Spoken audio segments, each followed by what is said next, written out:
last night. You know, he set a team record. We didn't find out about this till today. That pitch is off the plate, ball one. Remember all the comebackers he had last night, Huey?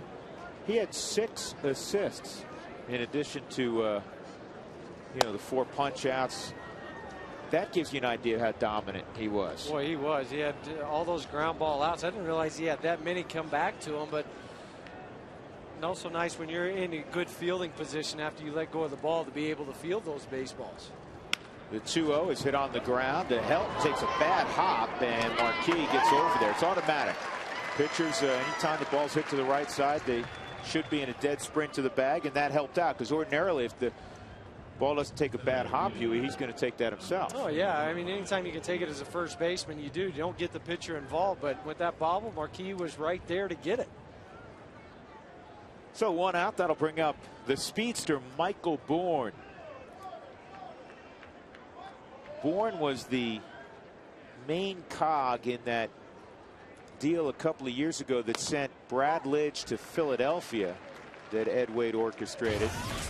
And he got back a guy he thought would hit the top of his lineup and hit 275, 280, get on base a lot, and steal 60, 70 bases. Well, he could steal the bases, and he plays a good center field.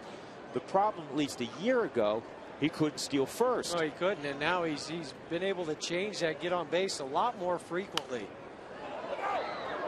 The other thing I look at, too, is being able to hit in the number 2 hole. Sometimes just changing a spot in the order, from one spot to another. They have Kaz now that's able to hit leadoff. Take a little pressure off Michael. He's going to see more fastballs when Kaz gets on base. That's helped him out. Bourne is from Houston. He was acquired with Jeff Geary and a minor leaguer for Brad Lidge and Eric Bruntley.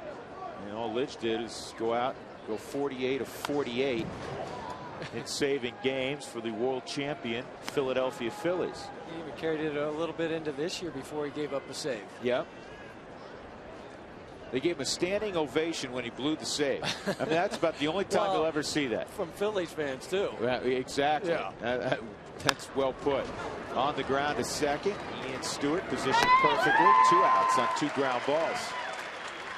A reminder, and I hope you enjoyed yourself earlier today because the Rockies scored 7+ yesterday.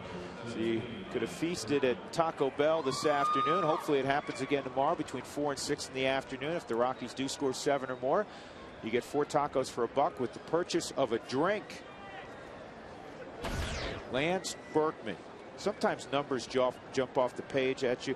Lance Berkman's numbers against Marquis jump off the page at you. And believe me, Marquis is aware of it. 21 of 43 is Berkman in his career against Marquis. A .488 average. I've seen some of those numbers before on PlayStation. Yeah, right. That's about it. Nintendo, whatever the kids play these days. His on-base percentage is over 600 lifetime against Marquis. Marquis fooled him there, 1 and 2. You know, Mike Hampton, for some reason I remember this. Here's the pitch again. How about the sink on this baseball? Yeah. Mercy. Sean Green is now retired, who had a very distinguished career. Toronto and LA and Arizona and the Mets. This is chop foul. Mike Hampton, this is left on left. Could not get Sean Green out. I think he honestly was something like 13 for 17 with 4 or 5 home runs. Just ridiculous. Yeah. That's nice as a hitter when you have those guys, because conversely, there's always a guy that you can't hit no matter what he did. And that's what I mean, see? Berkman gets a fastball up and nearly takes Marquis' head off. So now he's 22 of 44. Just pass on him. Yeah, I mean, unfortunately, there's nobody on base before he gets that base hit. That's why it's important to keep Matsui Bourne off before Berkman gets up there. From the Hyundai cam, we'll be able to take a look at that fastball coming in. And that's about how slow it is going for Lance Berkman. That ball was about belt high. Notice the follow through. Man, he stayed right on that baseball. Carlos Lee at the plate, 0 for 4. And he fouls his pitch back. 0 for 4 last night. Snapped a 10-game hitting streak for the man known as El Caballo. Oh, Baldo. Big rancher. Yeah, Baldo just pitched him brilliantly last night, and some of that credit has to go to Chris Iannetta as well, though. I mean, they used a fastball, and a couple times they came up and in, not intentionally, but it worked out in their favor. 0-1. That's down low. 1-1. Home plate umpire is Dan Iasagna. Charlie Relaford, the crew chief, is at first. Adrian Johnson at second, and Larry Vanover is at third.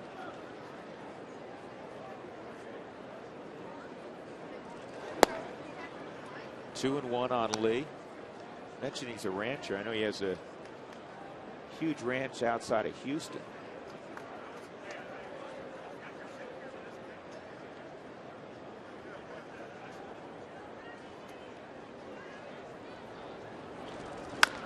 On the ground, and this is going to sneak into right field for a base hit. Berkman's going to go to third. That had everything to do with the Rockies' defensive alignment, and that Lee was fortunate he bounced it where there wasn't a fielder. Ian Stewart playing at the pull up the middle. Well, notice where Ian Stewart is right there before he has to go to the baseball. I mean, if he's in a normal position, he's got that in his back pocket and is able to throw him out at first base. Berkman's running. He also understands where Ian is playing and knows. And a lot of times as a base runner, you can tell by the roar of the crowd what happens. And by the crowd going, oh, you could tell that he had missed it. So Berkman was able to get to third base. Miguel Tejada drives one to right center field. This is going to roll to the wall. One run is scored. Carlos Lee's going to get a green light. The big man coming home. Here's the throw. It's in time, wide of the mark. And Lee, with the slide and the hand slap, makes it 2-0 Houston. Miguel Tejada with RBIs 14 and 15 in the month of May.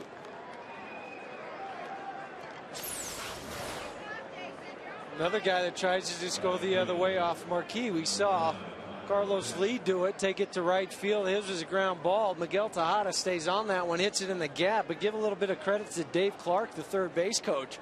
He just kept waving Carlos Lee the whole time. Where the throw took Chris, all Carlos could do is go by and then do the drive-by with the hand. That is the most popular slide in the home plate now. It really is. And for that instance, in that play right there, it was appropriate. A lot of times guys don't need to do it, yet they do. Not out of the woods yet. Hunter Pence has feasted on right-handed pitching so far this year. He's got the third highest average against righties in the National League. Slide one more time. Berkman's telling him to get down and where to slide. That's very important because you can't tell sometimes where the throw is going to be, but Berkman was telling him get down and also get to the outside. Count remains 0-2. Two weak ground balls to begin the inning for Marquis, and then Berkman behind in the count 1-2 got a fastball up and away, drove to center field, and the seeing eye hit from Lee, and Tejada drives one to the wall in right center field. Just like that, it's 2-0 Houston. 0-2 again on Pence. I need an offer at that. Miguel Tejada, I said 14 and 15. It's actually 13 and 14 in terms of the RBIs this month. But he had 4 RBIs in April, now 14 here in May. Still more than half the month to go. Ground ball up the middle. This is going to get a third run home. Boy, this inning's turned ugly for Jason Marquis. 4 straight hits. 2 singles, a double, and now the RBI hit by Pence. He's got 14 RBIs. This ball was a little bit like Carlos Lee. It wasn't hit all that hard, just chopped right back up the middle. But you know, the fielders are playing towards the gaps just a little bit. The infielders towards first base and towards third base a little bit more, and then nothing either one of them could do.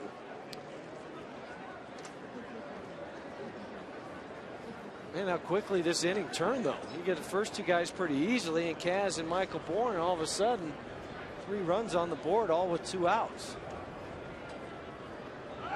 And Pence going. Ionetta's throw goes into center field. No advancement, so Ionetta's streak of errorless baseball remains intact. The ball just sailed on him. Yeah, he just got underneath the baseball just a little bit. Fifth stolen base now for Hunter Pence on the season. And just worked underneath it. Troy tried to go up and get it. Fortunately, Dexter Fowler was charging hard. Keep Hunter Pence at second base. Jeff Blum, who had 2 hits last night, with an 0-1 count.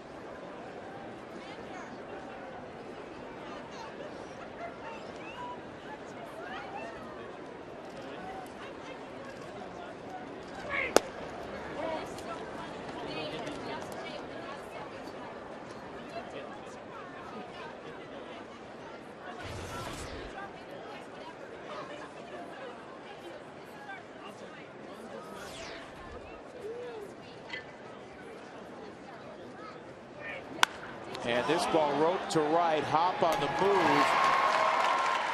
I don't know if he almost lost that in the lights. That ball was stroked in the inning. 3 runs on 4 hits for Houston.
Fowler will lead it off. Troy Tulowitzki will bat second.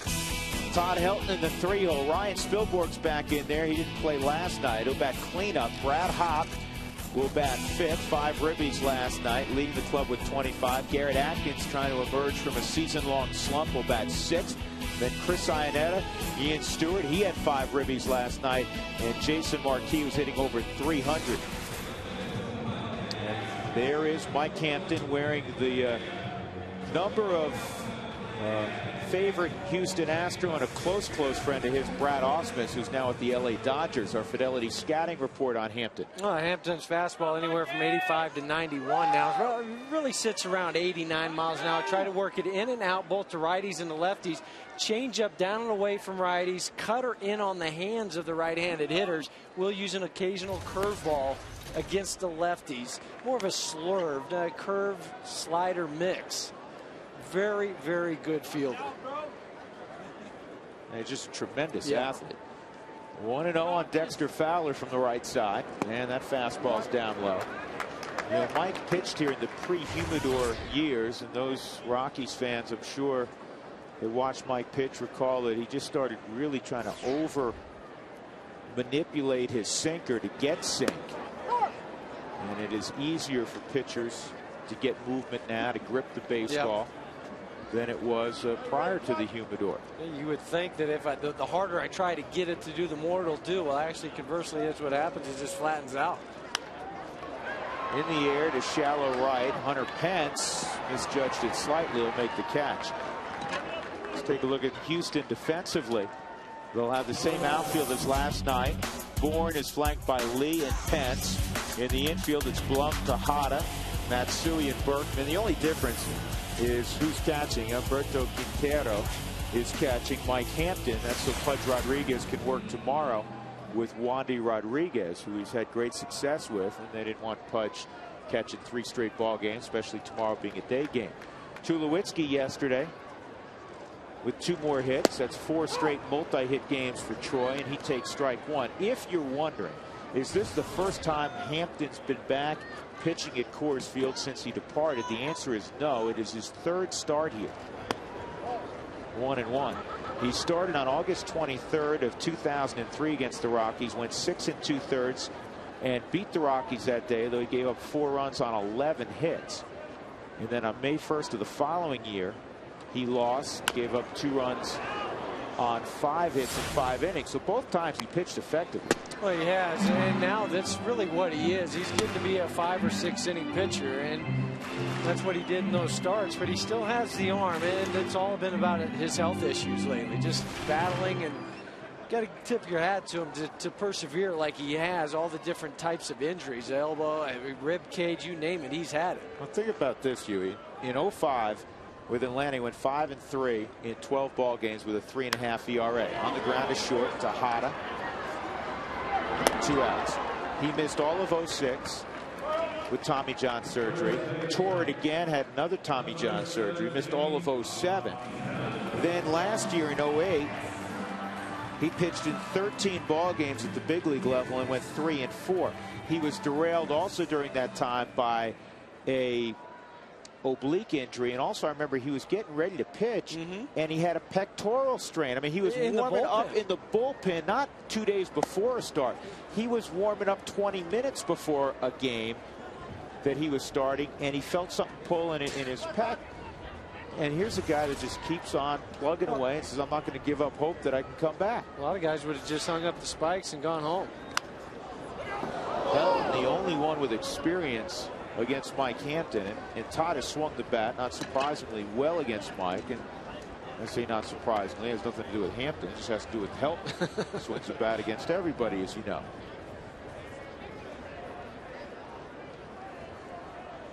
Two outs, Rockies trailing 3-0. Here are those numbers.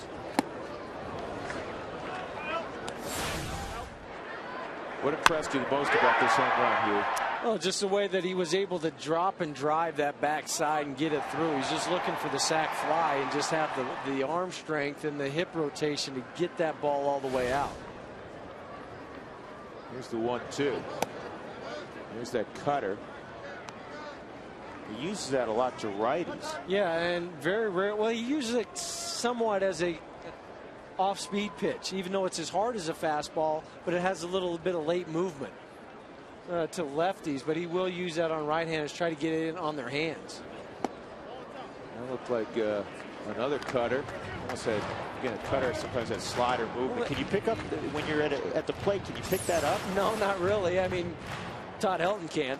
You got that guy that has easy pitch recognition from the Hyundai cam, though. The rotation on the baseball just shows you how it just has a little bit of movement on it. And he got him out front, and he hits a fly ball to center field. So a good start from Mike Hampton. 1-2-3 in the first, and the Astros have a 3-0 lead as we go to the second.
Ballisto rehab. And Jason Grilli in the middle, kind enough to wear a microphone for us during batting practice tonight. Hey, Blau, I'm on. Mic'd up, real nice. I don't see it. There it is. See? What's that go to? Goes to the mic, dude. You're on This Week in Baseball. You're on Triangle TV. Pyramid TV, dude. It's my own station. You know, we're getting the raw footage. We're getting raw footage, raw audio, and then we splice it. And we splice it so that it can be watched by all those kids at home. Marquis throws out Quintero. Jason Grilli having a little fun with Matt Belisle before the ball game. 1 out.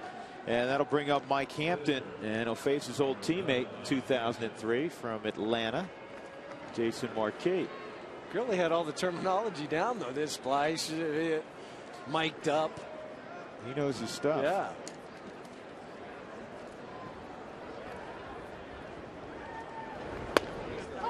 Hampton set a Rockies record. Had one of the better years of pitchers ever had hitting the baseball. I mean, ever. When he hit 7 home runs in a Rockies uniform. And this ball's hit pretty well to right. Hop's going back, and in front of the track, he makes the catch. He's gotten beat before against the Astros. Look at this. This is dead central. Yeah. Pitcher's not supposed to go. Well, it's kind of deep right center. And then the hanging hook. See ya. Those aren't cheapies either. Those dozen rows up. Yeah. He jumped on that hanger. You know, Tracy mentioned this during the pregame show, but it bears repeating. Mike Hampton, such a gifted athlete. I mean, he's been used to pinch hit, used to pinch run. He was a sub 4.5 guy coming out of high school. He had a football scholarship to play defensive back at Florida State. They were going to let him play both sports there, in fact. He was recruited by Florida. He was recruited by Rutgers to play football and several others. So, I mean, you know, not small college, not that there would be anything wrong with that, but I mean, he was recruited by big-time schools to play both sports, and he signed with Seattle. Well, a sub 4.5 runner, you're going to get a lot of attention. I don't care what sport you are. Yeah. 0-2 on Kaz Matsui. And Matsui pops it up to center field. Fowler will drift a little bit to his right, and that is all for the Astros in the second inning. So a good inning for Marquis. Rockies will try to figure out Mike Hampton on the other end.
As we go to the bottom of the second, Ryan Spilborgh's Brad Hop, Garrett Atkins. Let's check in with Alana Rizzo. Tonight's Mike Shaw auto update. Alana. All right, Drew, thanks so much. I want to talk a little bit more about Glenn Allen Hill, the Rockies' first base coach. I've noticed a little difference in him this season from seasons in the past. I noticed he's being a lot more proactive with the players, and not only the position players, but the pitchers as well. I asked Glenn Allen Hill about it, and I said, are you being more proactive for a certain reason? He said, well, my role certainly hasn't changed from last season, but the circumstances have. He said, because I'm in such a circle of trust and in the inner circle with the players, I feel I need to be more proactive. I feel I need to be more enthusiastic and more positive around these guys because, as I mentioned before, the circumstances have changed. Those circumstances meaning that the season they've gotten off to a tough start. He said they're constantly surrounded by negativity when you think about what's being said and talked about in the media. He said it's my role to make sure we stay on track, and I believe the way that I can do that is bringing energy and enthusiasm to the team, guys.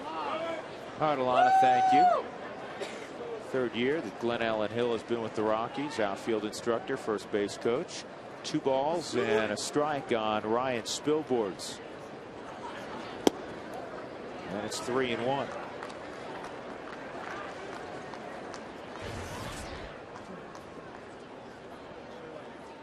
Rockies in 3rd place in the division beginning play today. 7.5 behind the Dodgers. And a line drive, base hit, and maybe more. And this is going to roll all the way to the wall. Spilborghs is going to have a chance for 3. And he'll get there easily.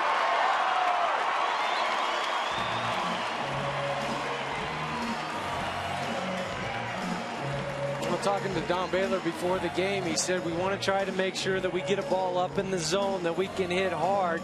Ryan's ahead in the count 3-1. He does get that fastball away from him and just drives it there with the topspin on it. That ball just runs all the way to the wall. Spiller's running hard out of the box, realizing that Michael Bourne has a little bit of trouble trying to pick that ball up. Actually went between his legs or scooted by him just a little bit, allowing Ryan to get to third base. And now Brad Hopp. Outside, ball 1. Brad was a perfect 4 for 4 last night with 5 RBIs. It's the 6th time in his career he's had 4 hits in a game. It was the first time in his career that he drove in 5.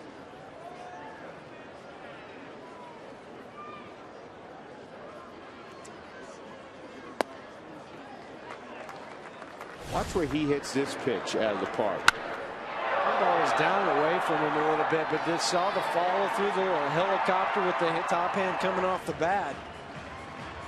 That's one thing Don Baylor was saying before the ball game. He said that he's found that he has, more than one path to the baseball this year with his swing, and just how strong he is. He can hit it out foul pole to foul pole. He can, but also think about the doubles he's put down the left field line recently too. He got jammed just a little bit, able to stay inside the baseball. And this is up the middle, base hit. Brad Hopp with a single, and the Rockies are on the board for Brad his 26th RBI. He's picking up where he left off last night. That ball wasn't hit hard, even by the sound of the ball hitting the bat. He cracked the bat. He hit it right off the end of the bat, but still strong enough to hit it out into center field. On the Hyundai cam, and notice how Brad, even out in front just a little bit, still has the strength to drive it and get enough on it past the hot up the middle.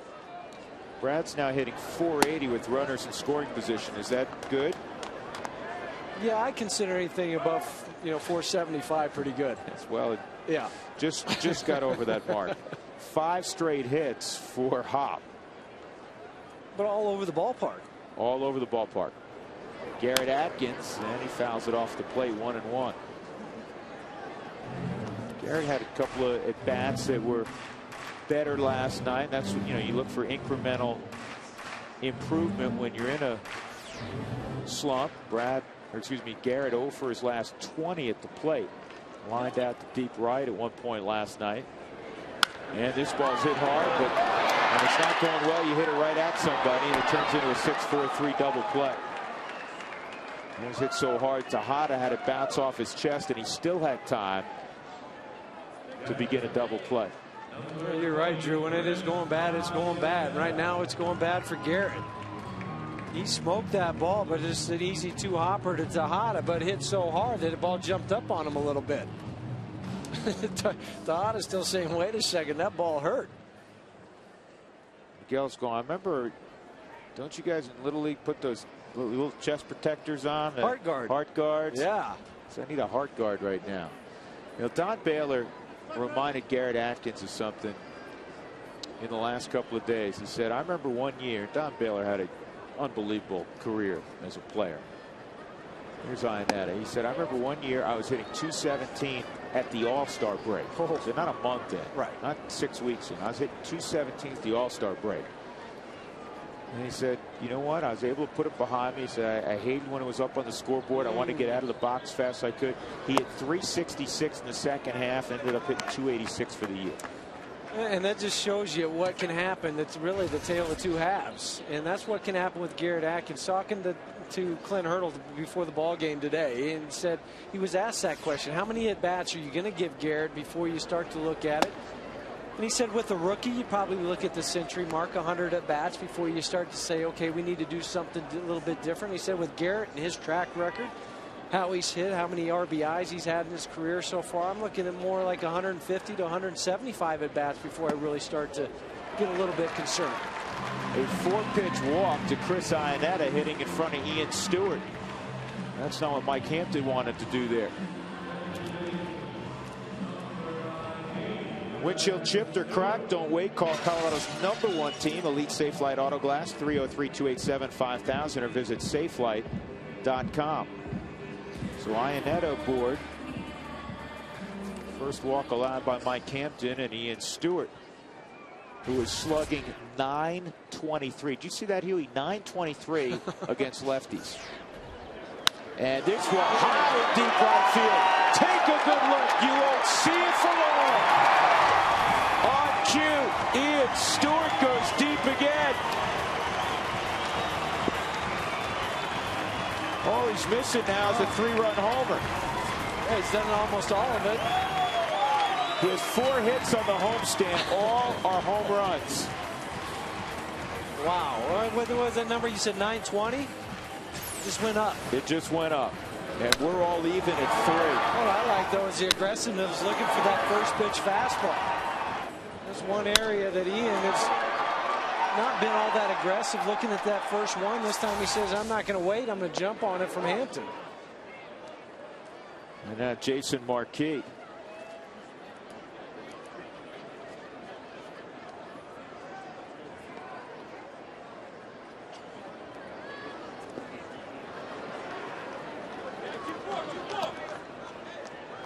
Much like what the Astros did in the first inning, was scoring 3 runs in with 2 outs. Rockies come back here and score a couple with 2 outs. Stewart has 6 hits at Coors Field this year, 4 home runs.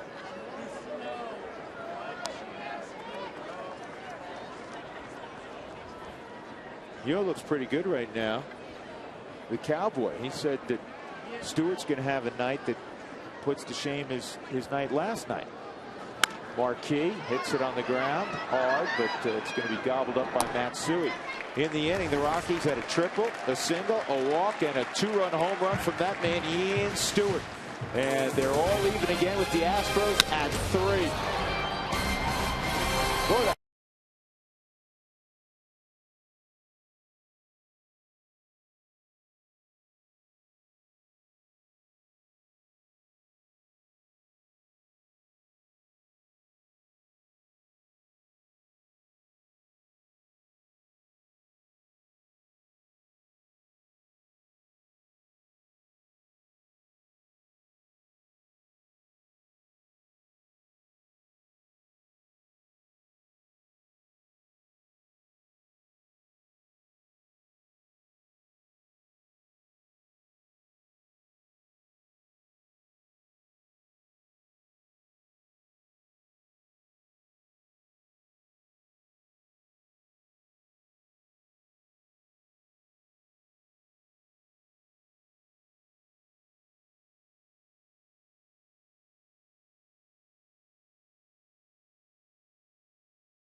4 at bats for Stewart.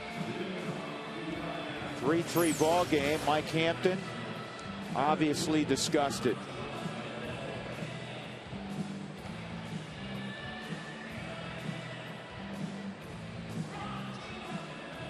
So we go to the 3rd inning. Michael Bourne will lead things off. Then Lance Berkman and Carlos Lee. And it's a new day for Jason Marquis. It's kind of like starting with a 0-0 score again, even though it's 3-3. If you got your offense behind you, you got a new lease on life. Bourne grounded to second his first time up. Stewart shortens up. Atkins is very short at third, guarding against the bunt. And even he, like you said, Drew, has to cheat in a few steps in case he tries to pull it past Marquis towards second base. 0-2. You know, I always think of Jason Jennings, and I suppose it's ironic because Jennings was traded from the Rockies to the Houston Astros. In these kind of situations where a guy gives up a fair amount of runs early in the game, because I thought Jennings was as good as any starting pitcher the Rockies had, Huey, in managing a ball game and not going, oh man, you know what, this is awful, I got to look forward to my next start now.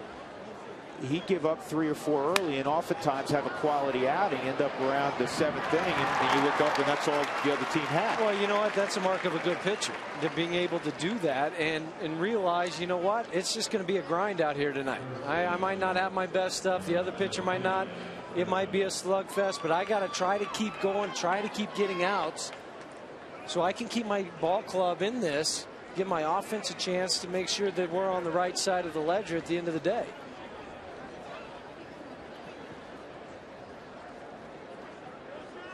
Berkman was behind 1-2, and then he ripped a single up the middle.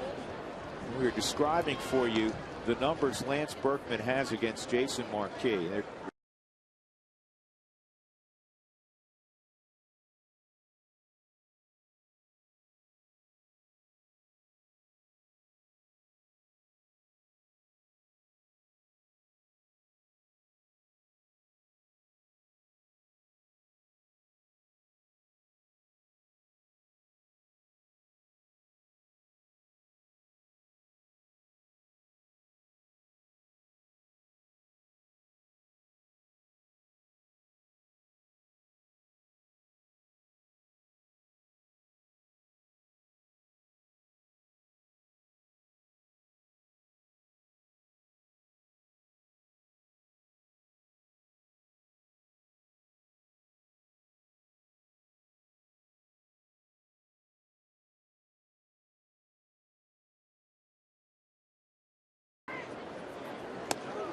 inside on Carlos Lee. Leave it up to old Chuck to say something like that. Is he still pitching? He could be. He could throw that knuckleball up there.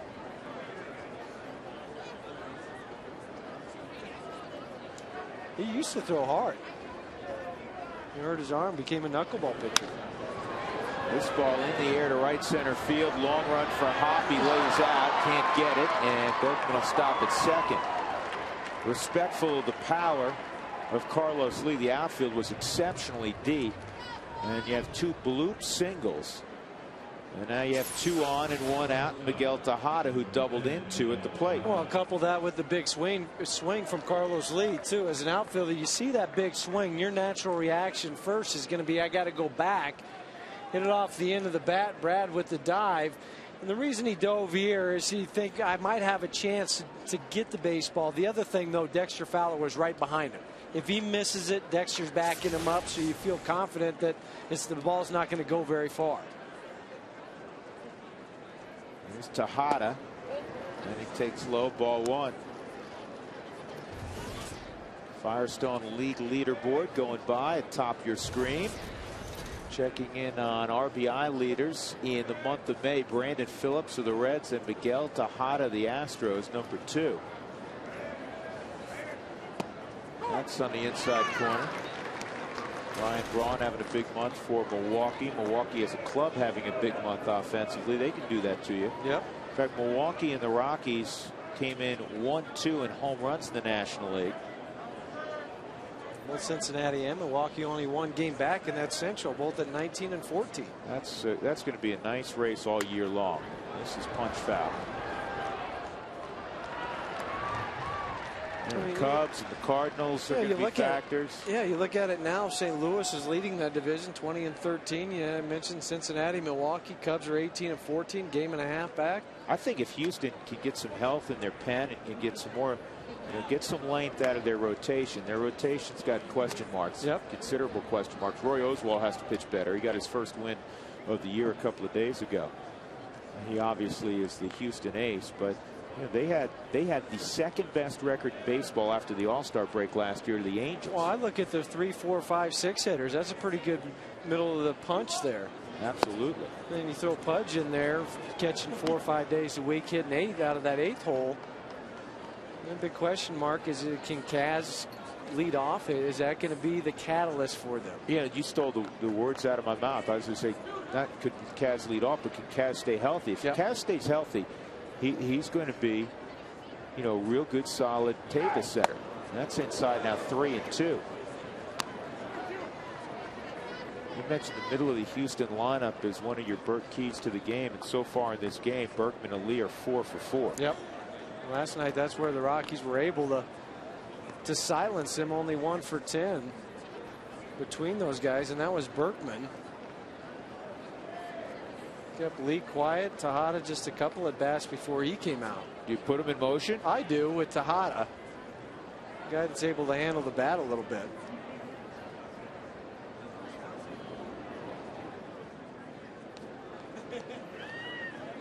Right now, Ian Stewart, Troy Tulowitzki kind of talking to each other, letting them know. My guess would be they would throw to second base, try to get Carlos Lee instead of going to third for Berkman. If there is a strike him out, throw him out. They're going, and it's on the ground through the hole, base hit. Berkman's going to score. And Tejada's come through again. So now 3 through 5 in the lineup is 6 for 6. Houston has the lead again, 4-3. That'll bring Bob Apodaca to the mound. Tejada has 3 of the 4 ribbies. A sinking fastball that just stayed up a little bit. Tejada hit it in the hole. The runners were going like I thought they would be. Berkman had to jump up just to try to get out of the way. And typically Marquis been pretty good with runners in scoring position, only hitting 179, but tonight that's not the case. 3 for 4 so far. During these coffee breaks, you see players get together, and you see Carlos Lee, a veteran player, talking to Ian Stewart, a young player, and I don't know how extensive a relationship they have, probably not very. But right before we caught them on camera, I was looking out there, and Carlos Lee, when Stewart came by, patted him on the chest with his open hand, and as if to say, hey, man, you're swinging the bat well. Respect. Yeah. Yeah, I mean, that's what it takes. Sometimes as a young guy, that's all it takes.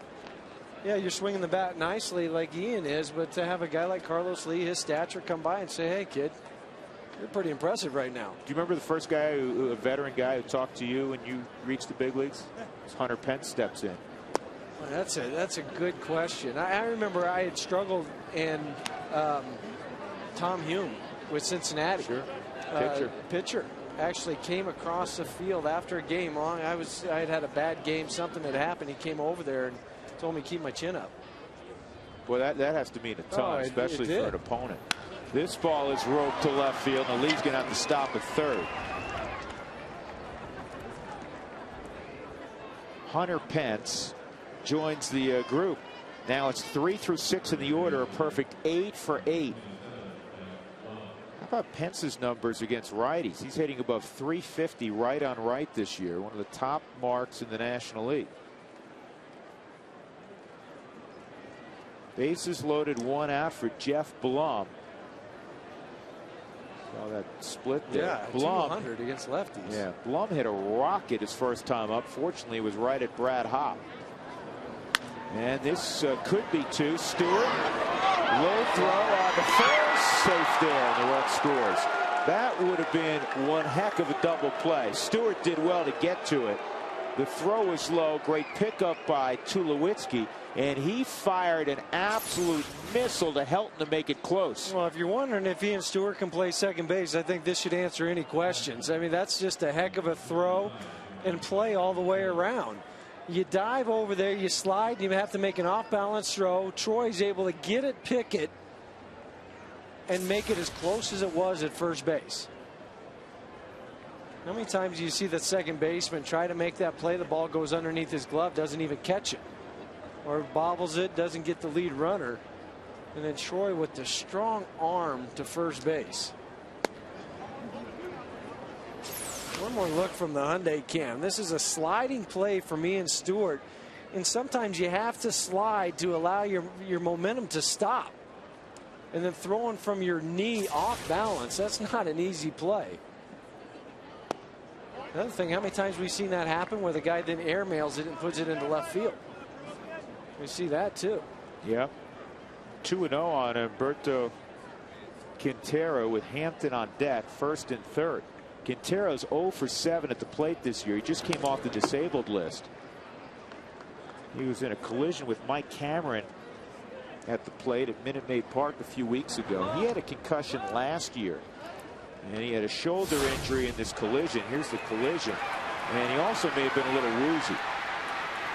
That's a big time hit right there. Cameron is a big guy. Clean play. Mike was pretty woozy also. He stayed down. And it's 3-1 at the plate now.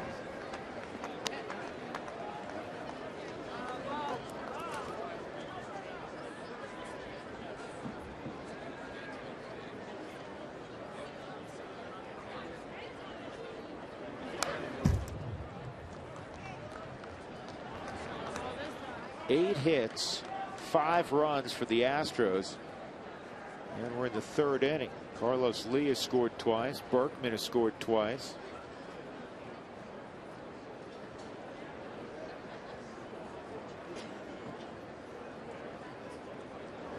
Runner going, naturally 3-2, and Quintero has his first hit of the year. It's an RBI single. Going first to third is Blum. 6-3. So Jason Marquis,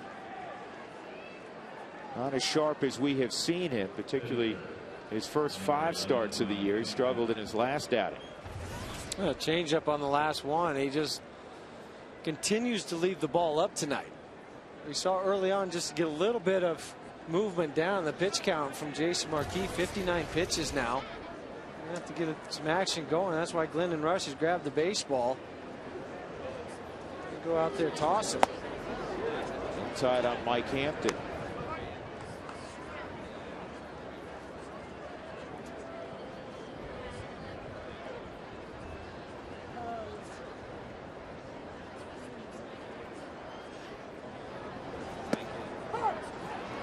One ball and 1 strike.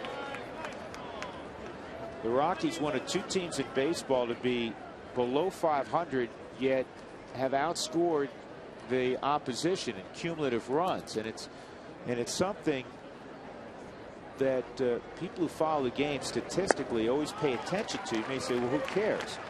It usually over the long haul is indicative of a team that's significantly above 500. Yet the Rockies have had such wide disparities. I mean, when they win, they typically win big, and when they lose, they've lost so many close games. Yeah, so you think if you're on the plus side, your record's going to be better. Right. I mean, the only other team that I could think of that it went the other way was Arizona a few years back when they scored, what, 20, 30 runs less than what they gave up. Remarkable. That was the 07 season. Yeah. Tampa's the other team this year below 500, but have outscored the opposition. Now it runs full on Hampton. So Quintero will be running at first. Jeff Blum is at third. Hampton is the 8th man to hit here in the inning. First man up, Michael Bourne, hit a line drive to center. And ball 4. So Hampton draws a walk, and they're loaded up for Kaz Matsui. I would think if Jason can't retire Kaz, And Clint may be forced to go to the bullpen. Yeah, I was just looking down in the dugout right now to see if he might go after him. The only thing I was thinking is, you know what?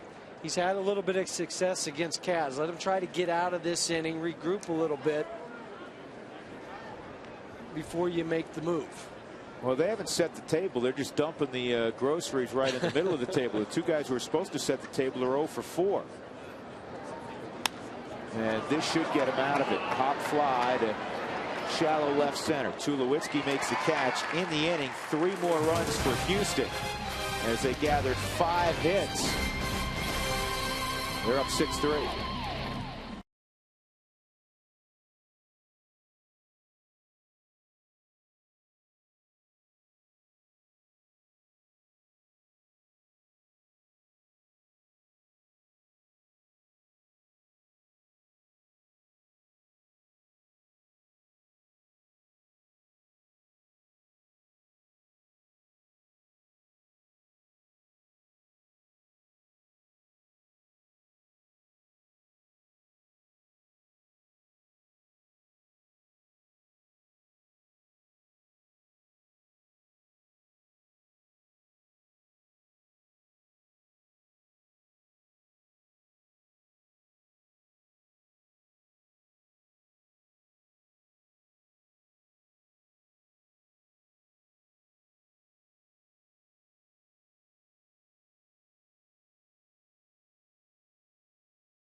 A 3-0 advantage. The Rockies would get even on this 2-run home run from Ian Stewart. His 3rd home run in 4 at-bats going back to last night. And then in the 3rd inning, 5 more hits. Miguel Tejada was in the middle of things again. Roberto Quintero, his first hit of the year, drove in a run. Middle of the lineup for Houston has been very tough on Jason Marquis. Berkman 2 for 2, 2-runs scored. Carlos Lee 2 for 2, 2-runs scored. Miguel Tejada 2 for 2, 3 RBIs. Hunter Pence 2 for 2 and an RBI. And the Rockies will have to play catch up again. They're at the top of the lineup. Dexter Fowler, who had a pop fly to right against Mike Hampton in the 1st. Fastball's off the plate. You can't get out of your game plan if you're the Rockies hitters, though. You're only down by 3 runs. It seems like a lot more than that, but you're only down by 3. Don't lose sight of that plan of what you're going up there to do. You're going to go up there, still elevate the baseball a little bit, make him throw something into the zone. Don't go chasing.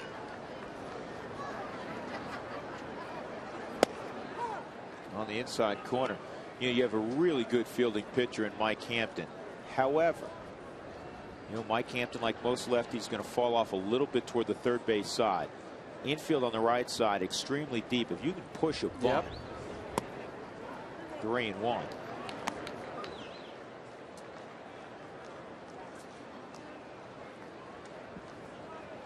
Tulowitzki on deck. And Dexter pulls it down the line. That is a foul ball. Well, Jason Grilli, we told you had a microphone on during batting practice. One of the guys he saddled up next to was Dexter Fowler. Hey, Dex, thanks for coming on This Week in Baseball. I said I'm mic'd up. Thanks for rapping with me on the show, because you're on the show. The show. You're on the show for being in the show, right? But you just didn't know. Show. The show. All right, Dex. Appreciate you. You have to know my teammate a little better. Try to stay out of your way, because if I give up a line shot, you got practice. Now Dexter's aboard on a bloop single to left center. He'll take it. And Troy Tulowitzki coming up. A pitch from Hampton, tried to work him that cutter that we talked about earlier, tried to go back in on that hand, but Dexter's just strong enough. Didn't hit it particularly hard, but hit it in a nice spot in front of Carlos Lee out in left field. Tulo grounded to short his first time. Tried the back pick. We were talking about that before the ball game today, Drew. You and I down by the cage. How Pudge Rodriguez, who's not playing tonight, played last night and will play again tomorrow. How he loved to do that. Throw back to first base. He just, a lot of guys napping over there. Well, you played with him with the Texas Rangers. This is pop fouling out of play. He broke in at 19.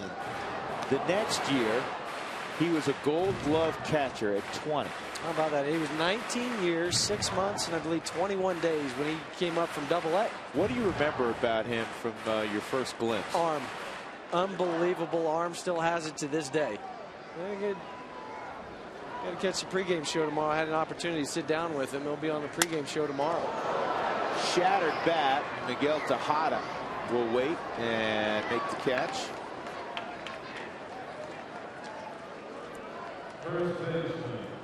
Yeah, just a great arm from Pudge, though. How about that? You said to me earlier, you said he did something that you never had happen before when you were catching at shortstop, a runner stealing. He handcuffed me. He threw it so hard, I thought the ball was going to drop naturally, like a lot of catchers' balls at the end. They have a little dying action to them. He actually handcuffed me because that ball was still rising as it was coming to me. I was able to catch it, but it hurt. I didn't catch it right in the webbing. Some kind of arm. Yep. Helton, his first time up, popped to center field. 1 ball and no strikes on Todd. 1 hit last night. About 15 rows back into the seats in right field. 4th home run on the season.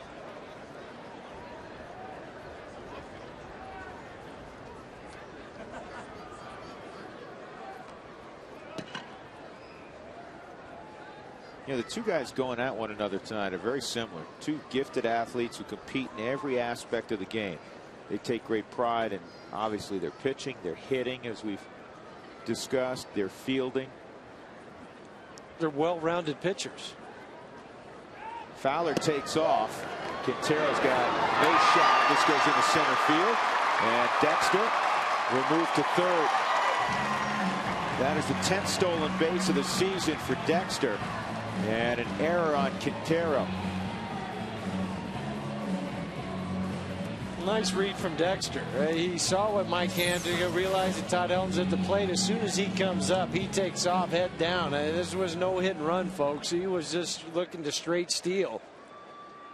Going right into the bag, and then once he realizes the old pop-up slide, use that base to come off it to help you get a little bit of momentum going towards third. And now the situation changes for Helton in this at bat with a runner at third and only 1 out. It's 3-0 on Todd. I give him the green light. Absolutely, the way he's swinging the bat. Well, Hampton, I'm sure, is aware of that, and he didn't give him anything that he could feast on. So 4 pitches out of the zone. Helton to first, and that'll bring up Spilborghs. And that's one where Hampton didn't mind passing, even though it's left on Helton. He knows Helton hits him well. He knows Helton's dialed in. He now has set up the potential for a double play. Well, where Ryan has to approach this at bat like he did back in the 2nd inning when he took the ball to right center field. Cut off completely the inner part of the plate. Look outer half. Look opposite field. Don't even think about pulling the ball.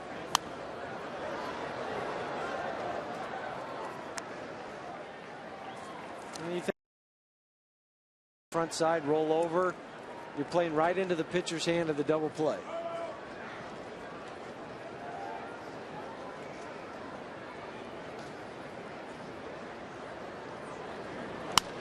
In the air to deep right field. Hunter Pence near the line. Did not make the catch. That would have been an easy run had he made the grab. He had the wall coming up on him. That's what scared him more than anything. Is that wall closes in a hurry where it juts out there. And you only have one step before you hit that wall. Hunter Pence is looking straight like we are right there, and he pulled that arm back at the last second. Still look opposite field. Strike 3. That's a huge strikeout. Hampton fans, Spilborg's looking. And now Brad Hopp will have to come through with 2 outs. The cutter for Mike Hampton. Yeah, Ryan thought that ball was in, lifted his hands. Caught the inside part of the plate. Borderline strike, but it's the first strikeout of the night for Mike Hampton. And now Brad Hopp, who has done such an extraordinary job in these situations, will be asked to come through yet again. First time up an RBI single. He's 7 for 11 with 2 outs and runners in scoring position. Strike 1 on the heater. How about that 13 RBI?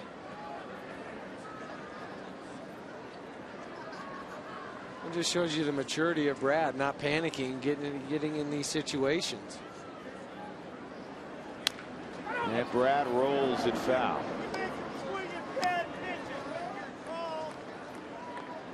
Brad hitting .366, among the league leaders in hitting. Came in 4th in the National League, 10th in on-base percentage, 3rd in slugging percentage.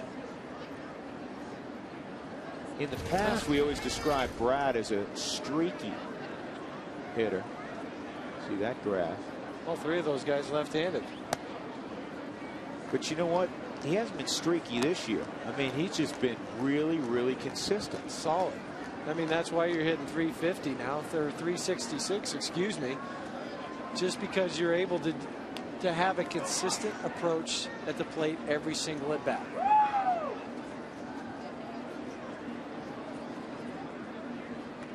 1-2, and a fly ball to center field, pretty well hit, but Bourne's going to get back and make the play.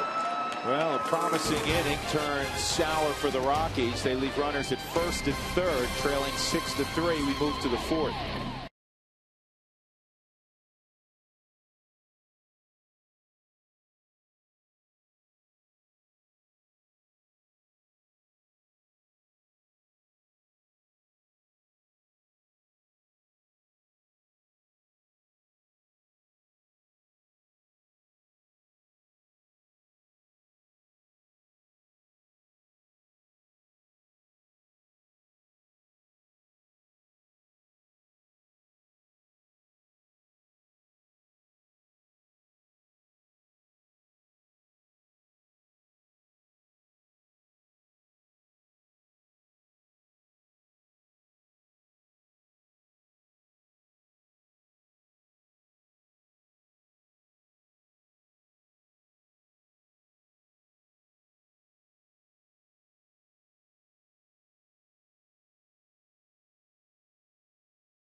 Michael Bourne, Lance Berkman, and Carlos Lee against Jason Marquis in the 4th, and we find out what Alana's up to. Alana, I think, has a trivia question. I absolutely do. Very smart. Top of the 4th. We always do Aflac, and the question today is Ivan Rodriguez, not in the lineup tonight, as we already know that, but he is 7th among all catchers all time in home runs with 299. Who are the 6 guys ahead of Pudge, guys? Well, when can we start naming them? After she names them. I don't know the answer to this one. I know one. One's pretty obvious. Yeah. A couple are obvious. Probably have 3 or 4. You write them down on your piece of paper and don't cheat on mine. And then we'll wait for Alana to give us the real answers. Fouled off.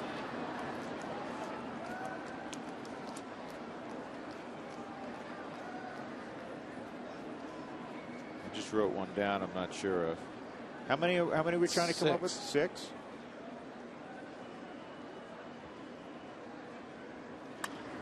That's fisted foul. 0-2.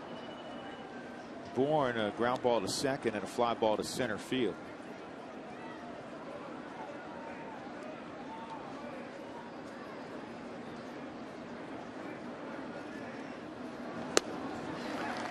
Swung on and missed, so Michael Bourne is gone. I got 5. How many do you have? I have 4 right now.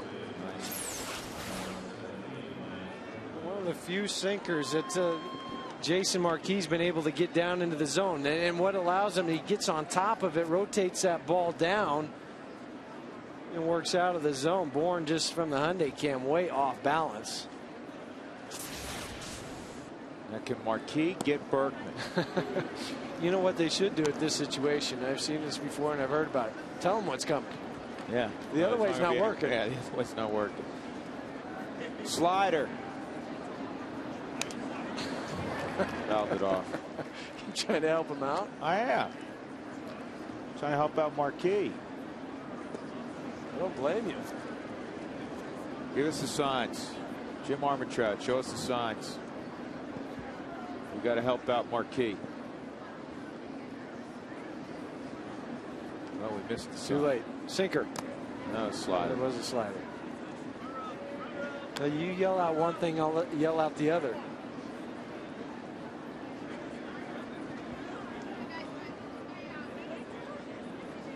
Change up. Change up.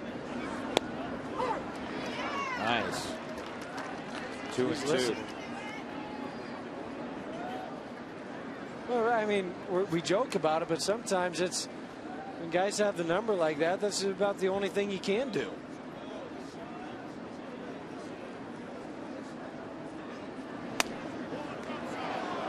That just missed. 3-2.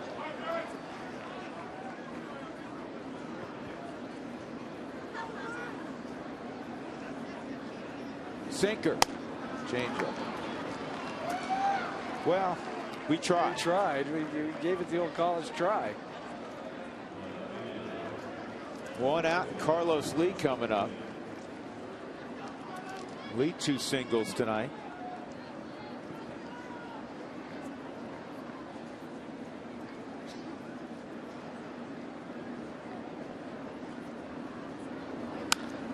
Uh-oh. Yeah. Might have got in on him a little bit. Fortunately, it did. Spilborghs tracks it down right in front of the wall.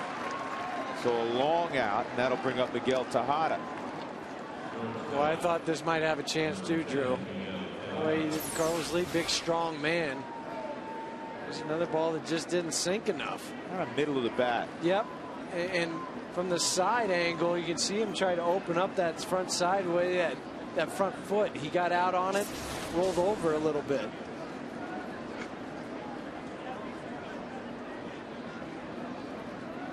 Tejada, 3 RBI night, fouls this pitch off. Tejada and Lee red hot. Last 5 games are combined .471 with 15 RBIs.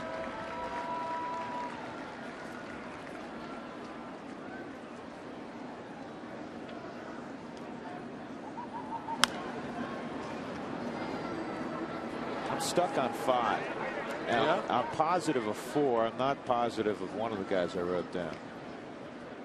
We still got a little bit of time. Thank you. You're encouraging. You should teach. You're okay, young man. You're you still okay. have another 20 minutes to work out that logarithm. And Get up. another base hit for Tejada. Berkman will stop at second.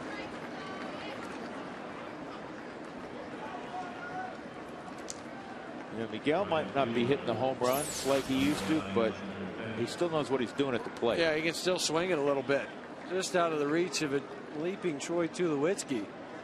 10 hits as you see it go over Troy's glove. That's so close. Yeah, it's a beautiful shot. That's a great shot from the Hyundai camp. 6 runs, 10 hits. Tejada's already begging in the papers today back in Houston that he doesn't want a day off tomorrow. 3 for 3 so far. Might keep him in tomorrow's lineup.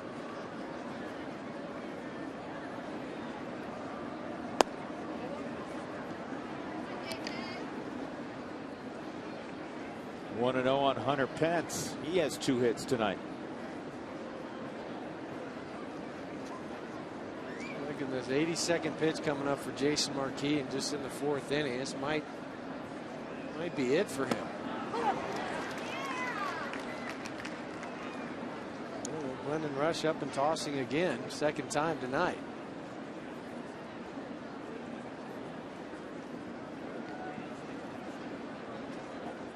One and one on Pence, high energy player.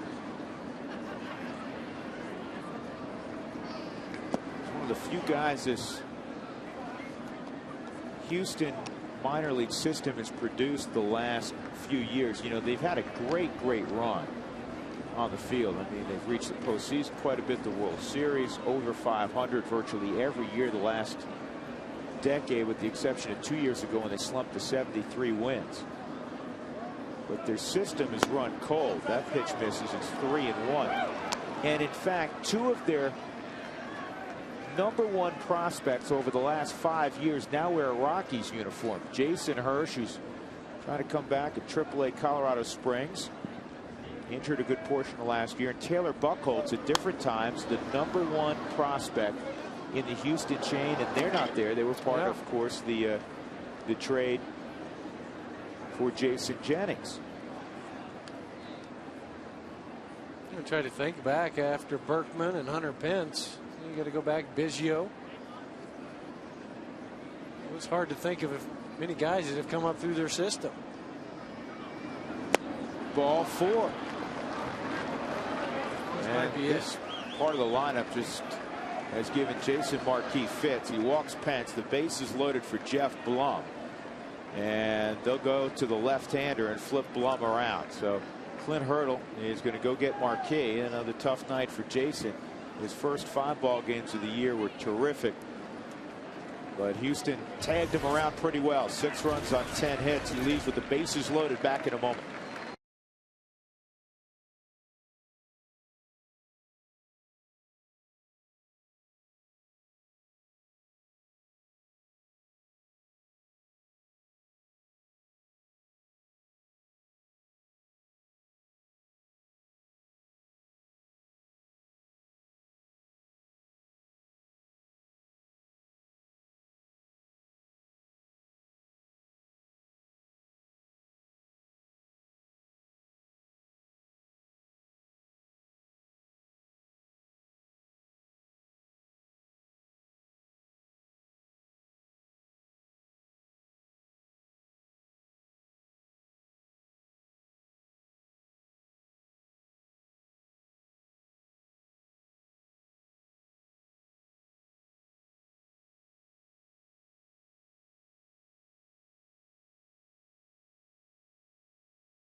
Marquis didn't have his best stuff tonight. He departs with 2 outs in the 4th inning, and he leaves the bases loaded.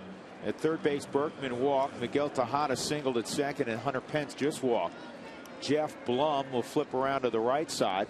This call to the pen is brought to you by Comcast Digital Home Phone Service. Warm up to unlimited local and long distance. Call 800 Comcast. Glendon Rush will be asked to get Blum, who's 0 for 2. He did have an RBI, fielder's choice, in his last at bat, and this ball's hit a ton to left field. Spilborn's going back, still going back, and it's off the wall.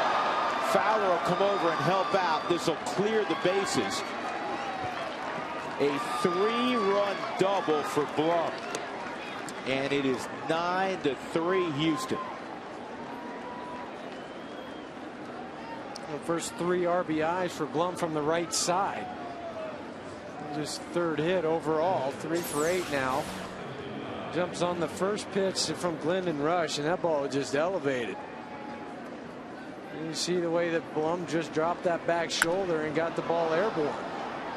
I thought for a second that ball might be out, just chased about 3/4 of the way up on the wall. Well, that quickly closed the book on Marquis. Not what Rush wanted to do. 9 runs in 3 2/3.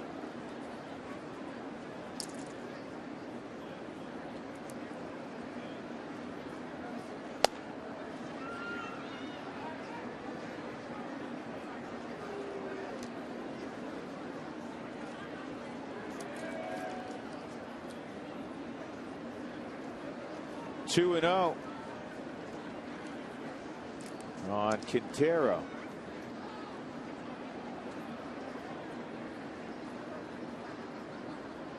You know, it's just 2 innings ago that Mike Hampton was throwing things in the dugout. Now he has a 6-run cushion.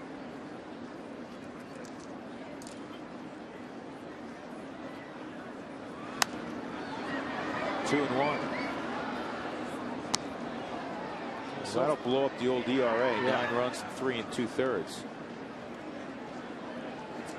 Coming into the ball game, Jason Marquis at home was 2-1 with a 4.43 ERA, only hitting 241 off him.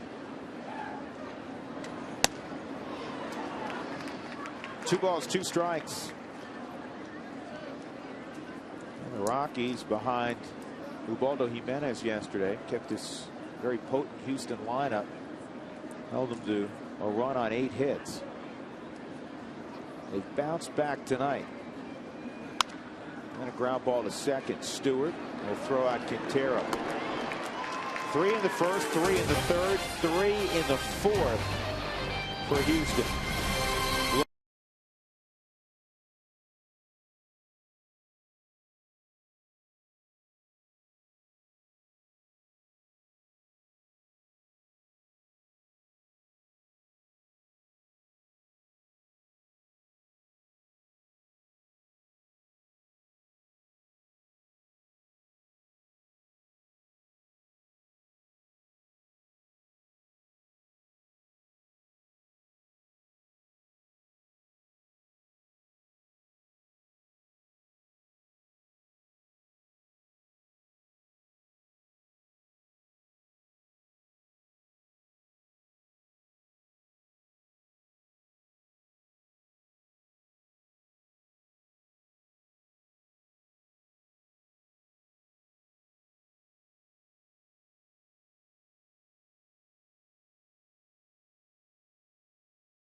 Houston with 9 runs on 11 hits, leading the Rockies by 6 runs as we go to the bottom of the fourth. Atkins, Iannetta, and Stewart. Drew Goodman, Jeff Houston upstairs. Time to answer our Affleck trivia question.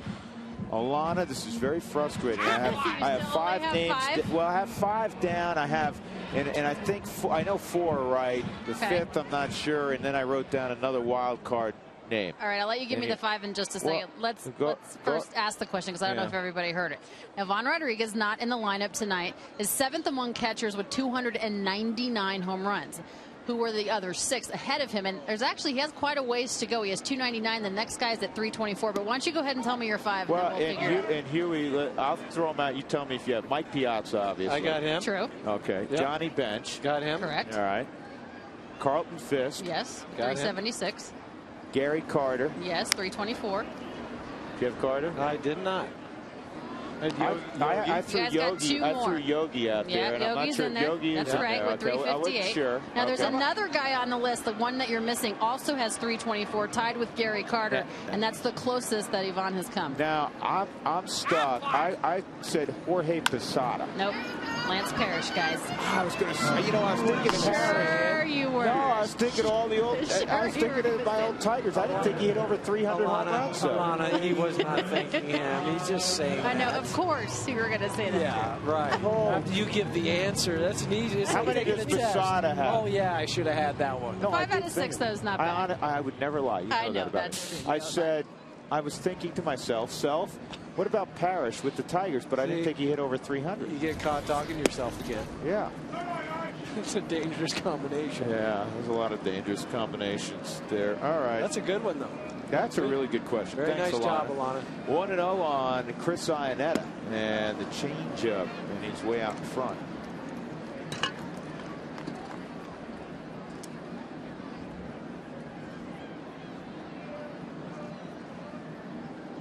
You looking up Posada? 226? He could get there. Got to stay healthy.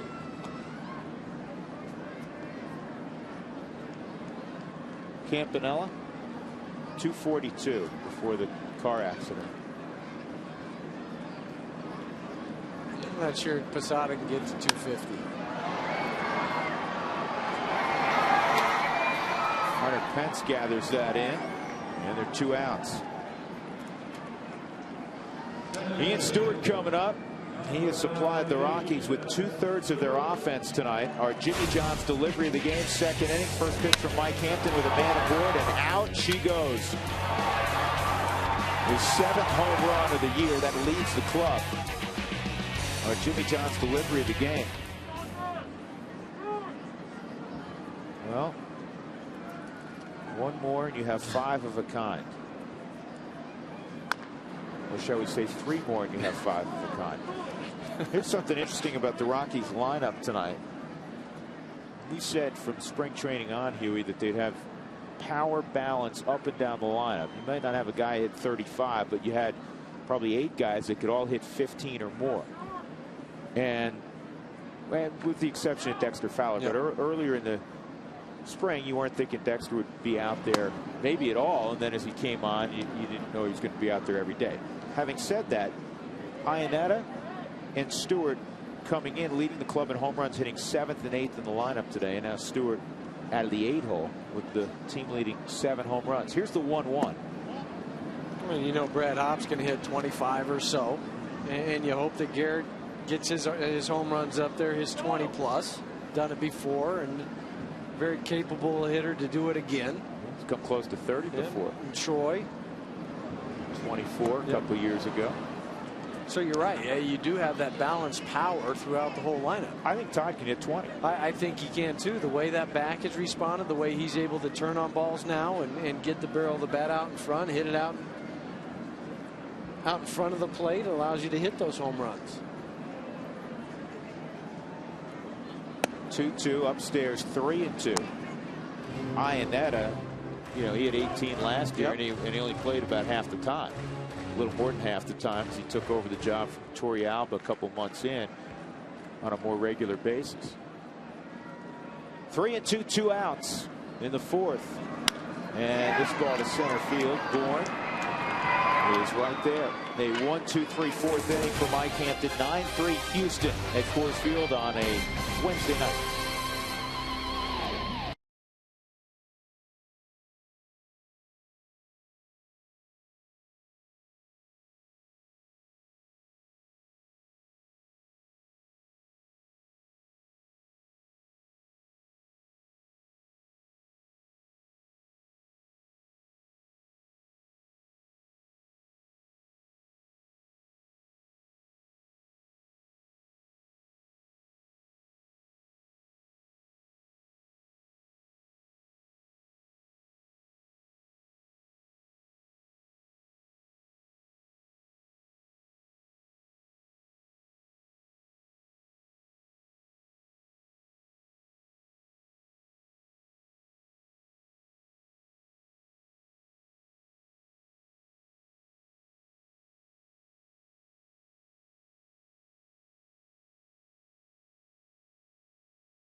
He's been out hit 11 of 4. We're showing you Jason Grilli because before the ball game during batting practice and while he shagged, he had one of our microphones on. Here's more of his travels. I'll trade places with you in a second.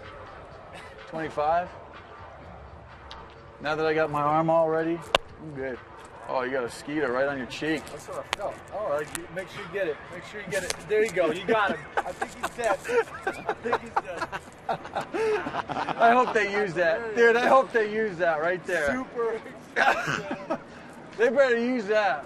Guys, I hope you got that because I don't know. That was probably the best segment you're going to get off of me right there. Mike Hampton with a base hit off Glendon Rush. We're still laughing up here on that one. I think it's still moving. Somebody get word to Grilli because Street's nearby. I think it's still moving. Well, if he hits him again, he's going to knock him out. Yes, I was thinking that Houston might just go back and say, hey, you know what, you got a mosquito on your face and just start whacking him. Good old-fashioned slap fight up there. That would be Mike Hampton if he didn't throw out a hit, huh? Kaz Matsui's 0 for 3.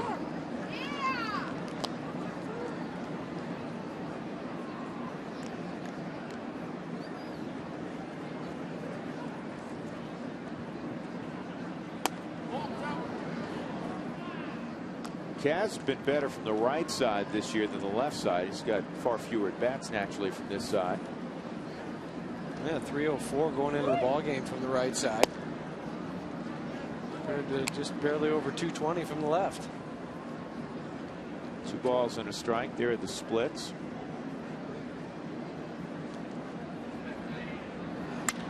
And that is going to be a double into the corner, one would figure.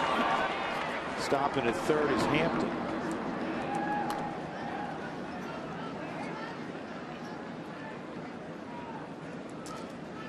Right now, the Astros just have their hitting shoes on. Their fastball up. One thing Glendon has not been able to do tonight coming into the ball game is get the ball down, work it down in the zone. Just leaving the ball up. This time Kaz is able to turn on it for the double. 4th double so far this season for Kaz.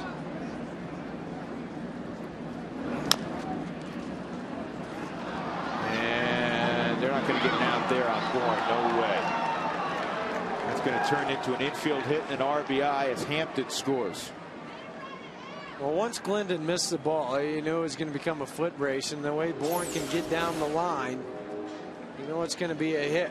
The ball wasn't hit hard. Thought for a second Glendon might have it. Todd tried to barehand it and flip it. Just the speed, though, of Bourne to get over there before Glendon could make it to the bag.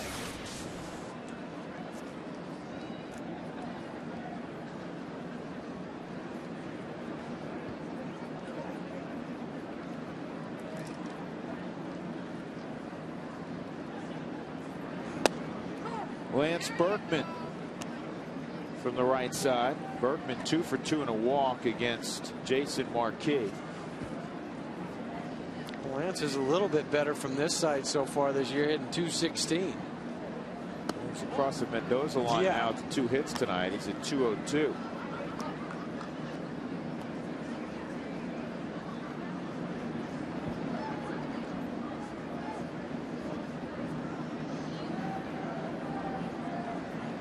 And he's 3 for 3.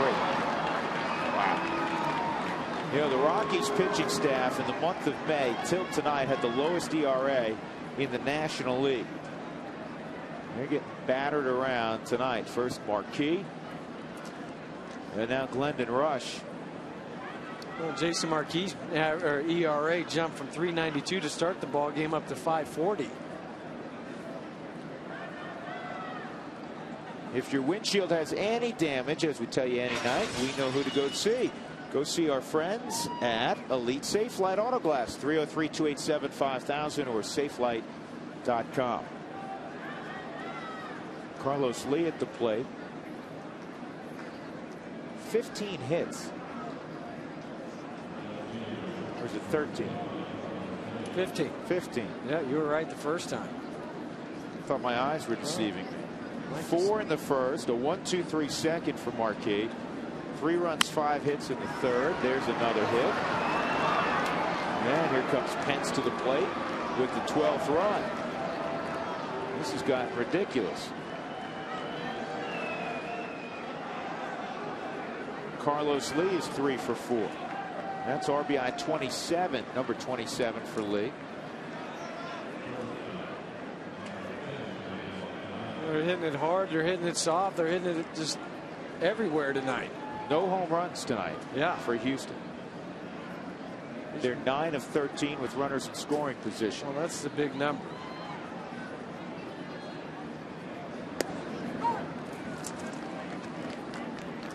Threes are wild. There's the threes you were talking there's about. There's the 5 of the kind. That's what we're looking for. 5 threes. Too bad it's not flip-flop, though. Right. I don't like the pattern there. No. Miguel Tejada fouls it off. Hey, Rockies fans, the Colorado Rockies dugout stores are your place for all things Rockies. From tickets to Rockies apparel, we have something for every Rockies fan in the family. Stop by today and ask about the exclusive ticket promotion and the autographed baseball gift with your purchase. Call 303-832-TEAM for locations of any of the 5 Rockies dugout stores.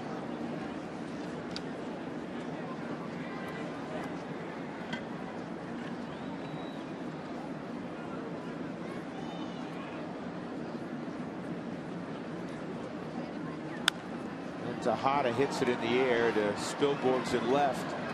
That's going to be the first out of the inning. After 5 straight hits.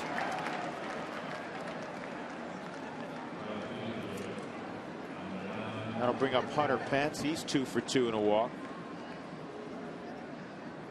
Now the Rockies have been so inconsistent this year. When they've pitched well, typically they haven't hit. One of the reasons they have a win streak that has reached only 3 games this year. Hobb near the wall is going to make the catch. Tagging up is Berkman. He'll go to third. They'd won 2 in a row coming into tonight, so they're trying to match their long win streak. I mean, you need a combination of good pitching and good hitting on a regular basis to produce a win streak, or something timely keep you in a game, and that has not happened tonight as the Rockies find themselves down by a large number, 12-3. They just got off to the bad start in the first inning with the Astros jumping up there with the 3 spot. Then he finally caught up in the second. They were jumped back out, another 3 in the third. Well, you're just trying to play catch up, down by 8 runs or 9 runs now. Jeff Blum's hit the ball hard tonight. He's got 4 RBIs. Though he has only 1 hit. And this is popped to shallow right. Stewart, this is a tough play. And he made the catch. Not an easy play at all. Now you can relate to that. You've had to make that play. Over the shoulder. You're wondering where the right fielder is. You look it all the way in the glove and you make the out. Rockies trail as we head to the bottom.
Colorado Hyundai dealers. Finance or lease any new Hyundai, and if you lose your income, we'll make the payments for the next 3 months.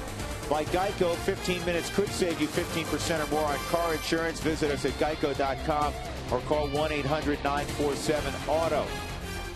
By Dex, take the sport out of finding local information with Dex and print online at dexknows.com. And by Burton Toyota, where the Tacoma is only 23,276. MC Center in the distance. The Nuggets trying to close out the Mavs tonight. And so far, so good. They have a lead at halftime.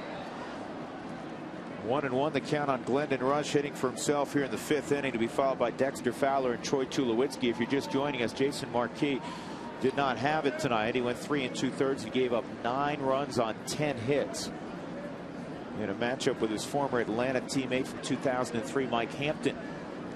And this is line foul. Another good hitting pitcher. Marquis, obviously. Hampton, obviously. Glendon Rush. Yeah, Rush, he a couple home runs in a game. Cubs one time in Wrigley Field. Boy, the pitchers, they take that batting practice that they take seriously sometimes, especially when you got a couple guys that can swing it like Rush and Marquis. At the knees, Glendon Rush is dismissed. That's his second strikeout for Hampton.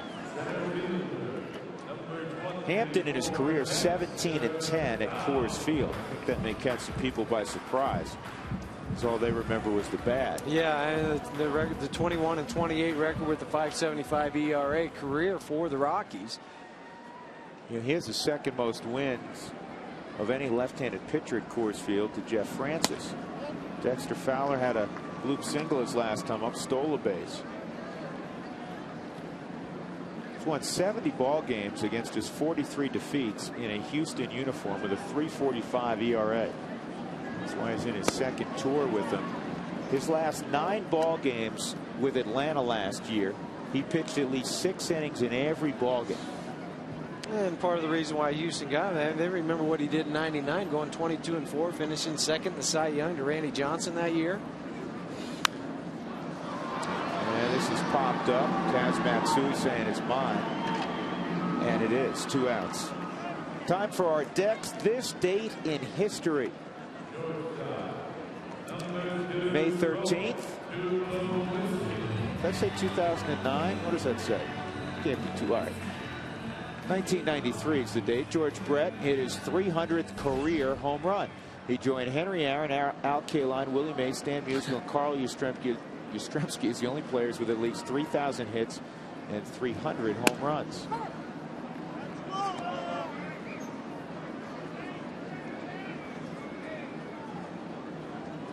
Boy, he was fun to play against. Yes.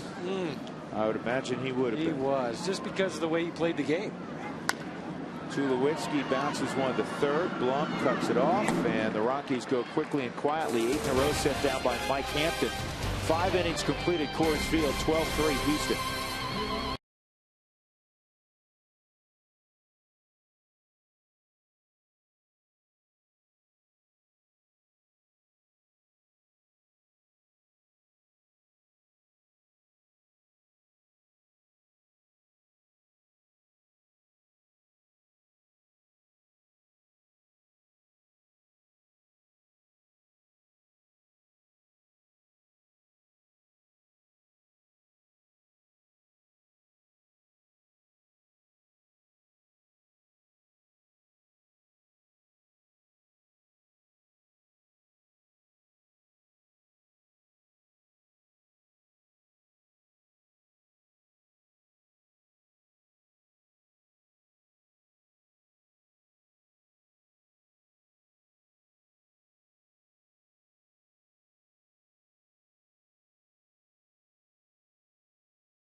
this isn't how you drew it up tonight. The middle of that lineup's scary, isn't it, with Houston? Well, it can be. There's no doubt. I mean, unfortunately, Jason didn't have his best stuff and everything off the bat. Found holes, 13 base runners while he was out there, and they haven't stopped since then. So, real quickly, Clint, it's good to see Stewie in a good place offensively. Got him a little more aggressive. He's gotten more aggressive. He's finding the barrel with some things, and that added thump in the lineup's going to help. But we got to pitch a little bit better too. The challenge is the three parts, putting them all together consistently on a nightly basis. All right, Clint, as always, thanks very much.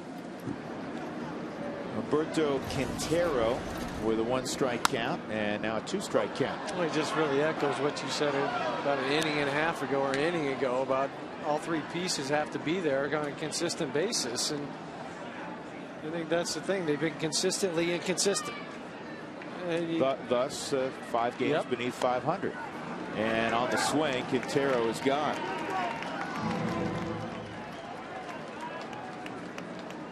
So Rush gets his first strikeout.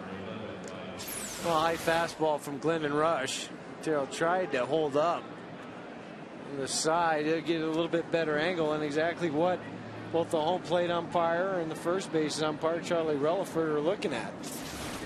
Where that barrel is in relation to the plate.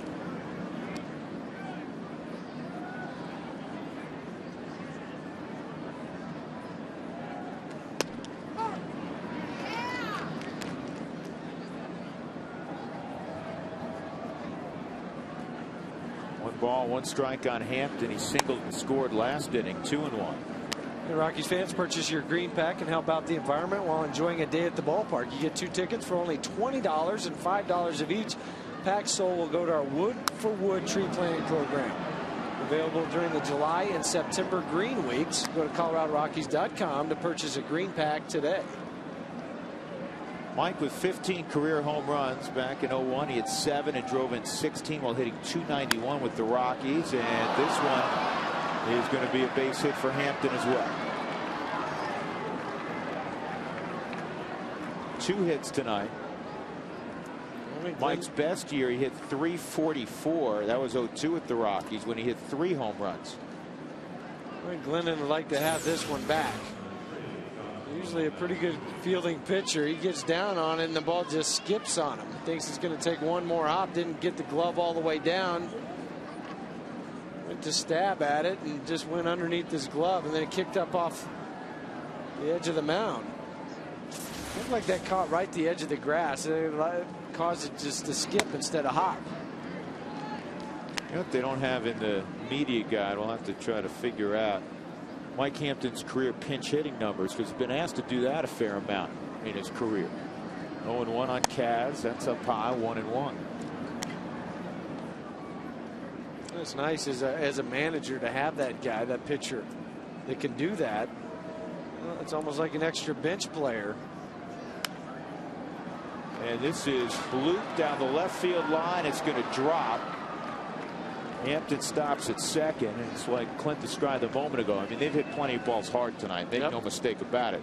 But they've also had their fair share of dinks and bloops. One of those nights.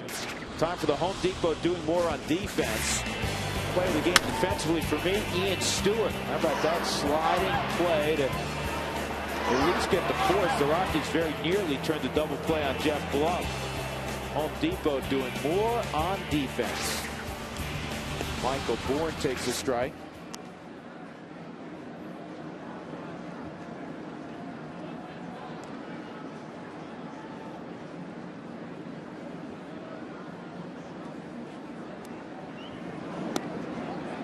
All right, I'm counting now. I'm going to do it for you out loud. There's 18 hits tonight. 1, 2, 3, 4, 5, 6, 7, 8.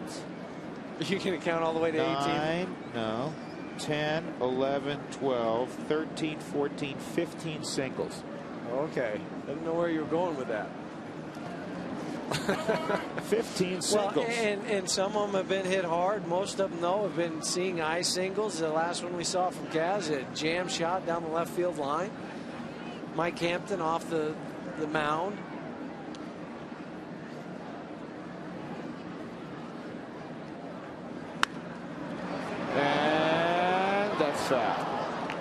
is going. He's surprised it went foul. Shocked. Yeah. Exactly. I'm with you.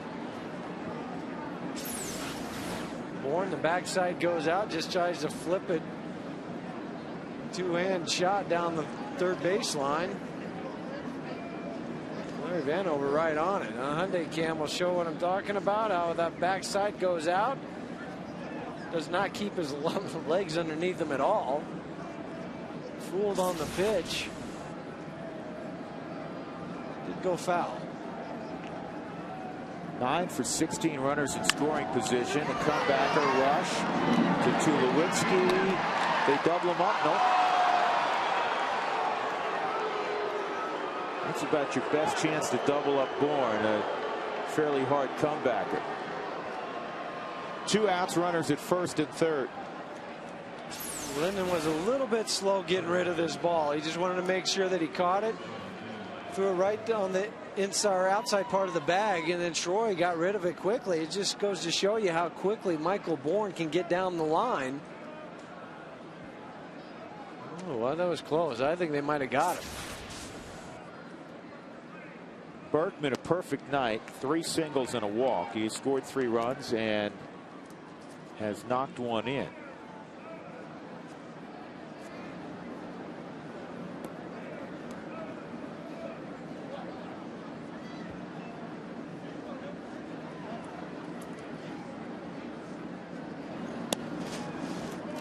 How about this for Lance Berkman? Last year, or actually go back to 2007, he had 18 doubles left-handed. That's where he gets most of his at-bats. Yep. Last year, as he has another hit here, last year he had 40 doubles lefty. Unbelievable. He improved by 22 doubles. He drives in another run with that base hit. It's 13-3. Remember a couple days ago you said, you know, Lance Berkman's going to hit. Hopefully he doesn't emerge from his slump here in Denver. That was my words on the Open 2 nights ago. Well, he's risen his average about 30 points now. Right over the top of a leaping Troy. I mean, Troy got up, tried to get it, extend that frame, just couldn't get it. Another single, though.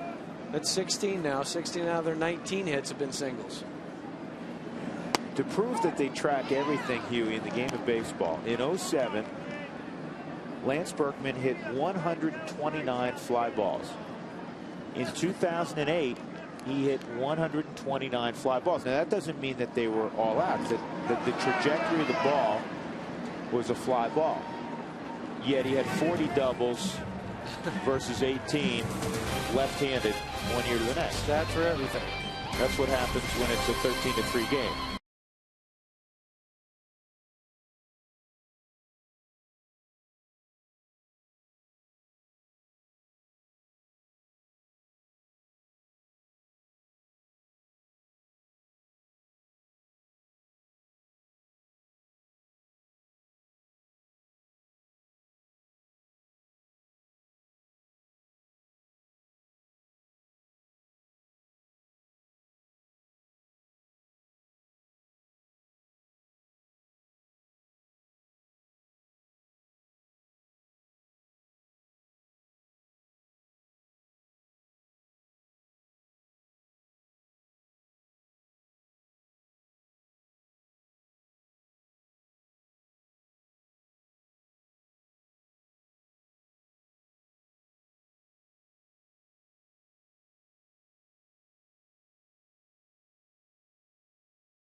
Is brought to you by E470 and Express Toll, the best way to save time and money.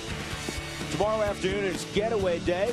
A day ball game with Houston Astros, and then it's off to Pittsburgh, Atlanta, and Detroit for the Rockies.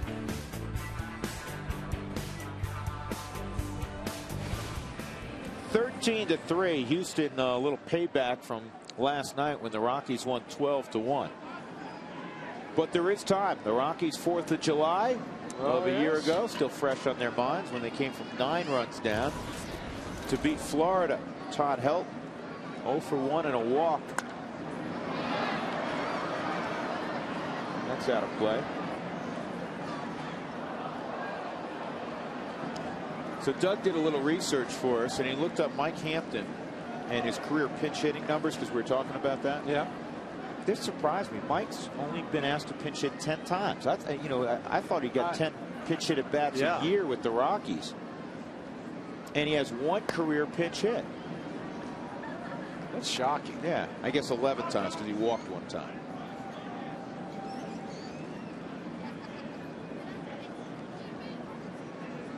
I thought it'd been more like 40 or 50 times. Yeah. This is the most hits, 19 in a game for Houston in a couple of years.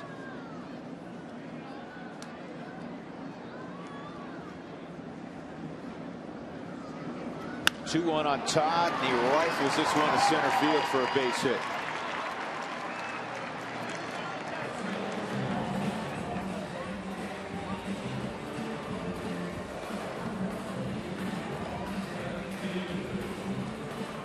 For Todd at first base, Ryan Spilborghs will come up. Let's check in with Alana and our Cell Energy fun fact. All right, Drew, thanks very much. Todd Helton earlier this year had a pretty good hit streak of his own going on, but Ryan Zimmerman, the topic of this Excel Energy fun fact, he broke up his hit streak today, wasn't able to get a hit in today's game, but his 30-game hit streak matches George Brett's 30-game streak way back in 1980 for the longest by a third baseman since Pete Rose. Pete Rose's 44-game hit streak in 1978 is the 44th streak of 30 or more games, guys. All right, Alana, thank you, and congratulations to Zimmerman. That's a heck of a streak. I was a little surprised after the ball game they sent him out to AAA. You know, they're struggling and everything, and he's doing okay. Why send him out? Why send your best player out? 1-1 on Spilly, and this is hit to right field. Pence chasing. I don't think he's going to catch up, and it's off the wall. Spilborghs to second, Helton to third, and the Rockies had the first 2 on here in the 6th inning. Spilly drove that with authority the other way. Well, he did. And Hunter Pence, I think that caught Hunter Pence by surprise. When he took off after this ball, I don't think he expected it to go that far, but Spilly does have that power the opposite field.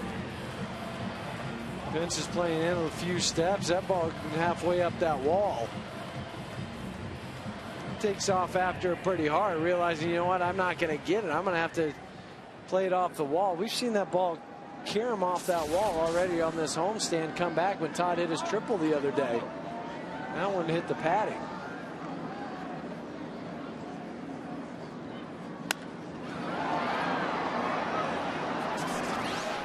And Brad Hopp's going to get a sac fly out of this. For Brad, his 2nd RBI of the ball game, 27th of the year. And it's 13-4.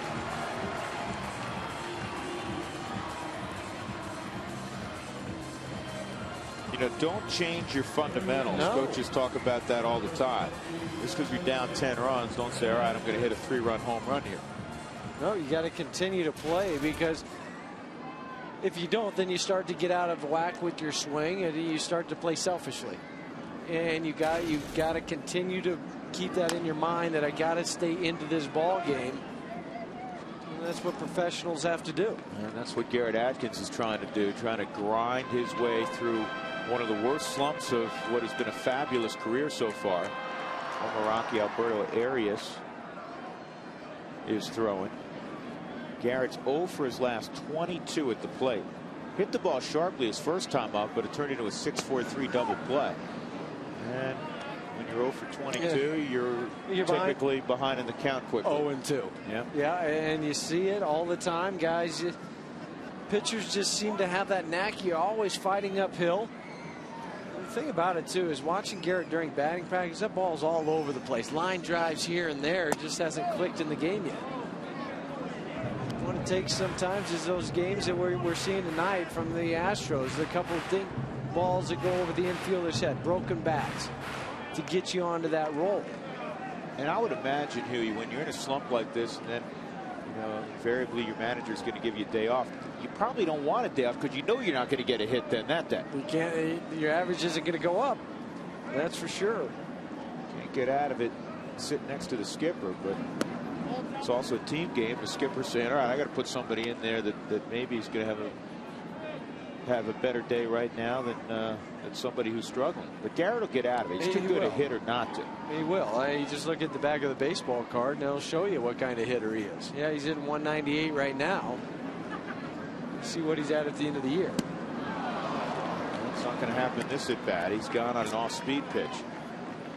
Get back to Ryan Zimmerman just for a second. That Doug look up some numbers on him. That hitting streak started the third game of the season. Hit 380 during the hitting streak. Scored 26 runs. Now hitting 357. So you know what? They canceled that option on him to AAA. They decided. They decided to keep him. Yeah. Anything over 350, you got to stay. Thanks, Doug. Wise decision. This ball ripped to the gap in right center field. And Pence is going to have to field it off the wall. Ionetta's going to have a double. Spilborg scores. It's a 2-run inning for the Rockies. And they inch closer. It's 12-5. RBI number 12 for Chris Ionetta. Stays on the fastball away, head down, drives it to the right side. Short, compact swing. And that's what that was from Chris, driving it the other way. I'm losing track of the score. I said 12-5. It's 13-5. Keep chipping away. Stewart, a 2-run home run and a fly ball to center field.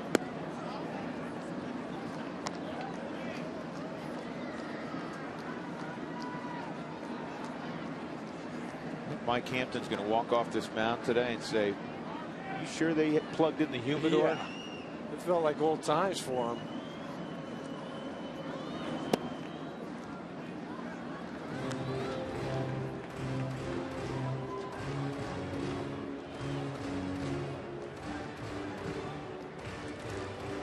Rockies have 7 home wins this year. As you see Matt Merton on deck.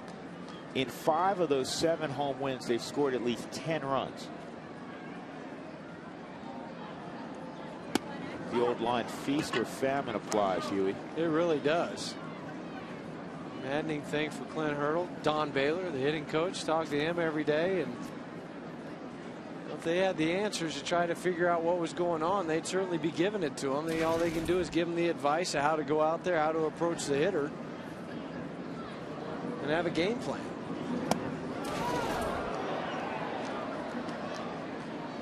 Hampton being a lot more cautious with Stewart. He's not putting anything out over the plate.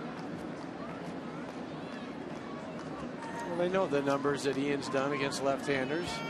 Tim Burdack said it in the paper, the Houston papers today. We went over that in our meeting yesterday, and of course it didn't do him any good with Stu. Matsui throws out Stewart in the inning. There were 3 hits for the Rockies and a couple of runs. 13-5 Astros.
in the 4th inning. 3 more runs for the Astros on that 3-run double from Jeff Blum.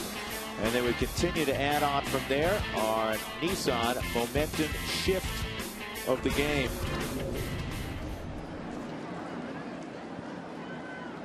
Couple changes for the Rockies. Ian Stewart moves from 2nd to 3rd. Clint Barmas comes into the ball game. Todd Helton has gone out, and Garrett Atkins has moved from 3rd to 1st. Miguel Tejada hits an aerial shot to Dexter Fowler. There's Garrett over at 1st. Hunter Pence will come up. Hunter's 2 for 3 and walk.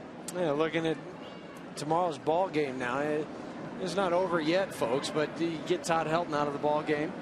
Maybe an opportunity to run him back in there tomorrow morning at a 1 o'clock start. That's what Clint Hurdle's thinking.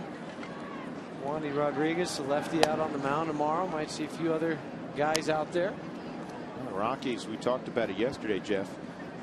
They're in a little bit of a run where they'll see a lot of left-handers. Mike Hampton tonight, Wandy Rodriguez tomorrow, and then Moeller, Pittsburgh on Friday. Yeah, and then Ian Snell, a righty on Saturday, but then right back to the left side, Zach Duke on Sunday.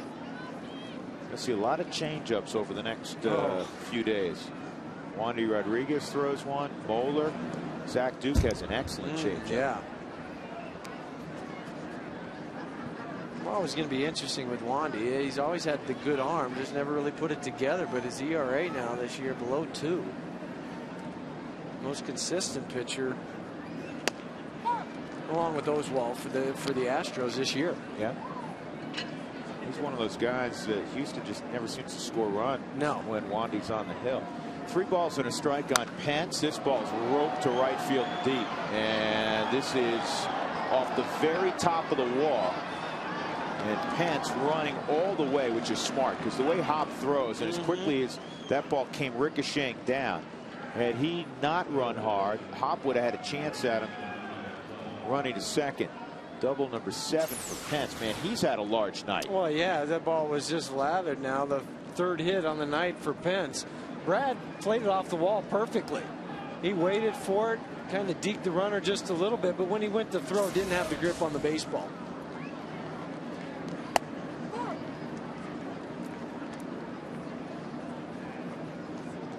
Jeff Blum, 4 RBIs tonight for Blum. He had 6 ribbies coming in. He had a chance to drive in another. Outside 1-1. Now this is often the role of the long man in the bullpen. Well, and you get opportunities also to pick up wins in this role. Yep. Sometimes you just got to take a licking and take one for the team, as they say. Quest in-game box is going to feature Houston, and man, oh man. 4-3. I can't even read it. Yeah. They have a lot of hits, folks. 20 of them. This is down the left field line, and it's foul. Well, Matsui's got a couple of hits. Bourne has a hit. Berkman has 4. Lee's got 3. Tejada 3. Pence 2. Blum has only 1 hit. Shame on him, but he's got 4 RBIs. Yeah. Quintero has his first hit of the year. Mike Hampton picking up where he left off in a Rockies uniform. Career 300+ hitter with the Rockies. 2 hits. Get back to your point just a second ago about Glendon Rush. I mean, that's the role he's in. He understands it, realizing he's going to get an occasional spot start if something happens. Starter goes down at the last second, he'll go out there. But this is what he is, and he takes the baseball and just gives his ball club a chance going forward now to make sure you keep that bullpen intact. You also have the opportunity now in the next couple innings too to see Jason Grilli, who hasn't thrown in a few days, I'm sure, and maybe a Matt Daly. Yeah, I'm sure Glendon, if you talk to him after the ball game, he's going to be most upset with the pitch to Blum in his first at bat. Yep. Bases loaded, 2 outs when he came on for Marquis. In the first pitch, Blum cleared the bases with a double off the left field wall. If he gets that out, the Rockies go to the dugout down 6-3. And breathing a big sigh of relief. I mean, because you came out of it. You're still in it. Yeah, you come out of an inning that you're only down by 3. They had a lot of traffic out there. You made the pitch. You got out of it. And you feel pretty good about your offense, a chance against Mike Hampton. And when that happens, it just takes a little bit of the wind out of your sails.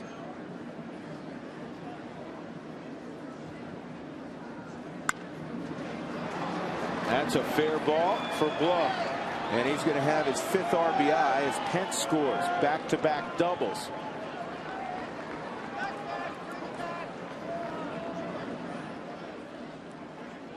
(14-5).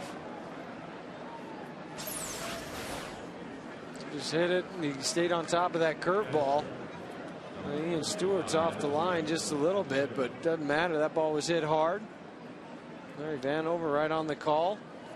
3rd time in Jeff Blum's career he's had a 5 RBI ball game.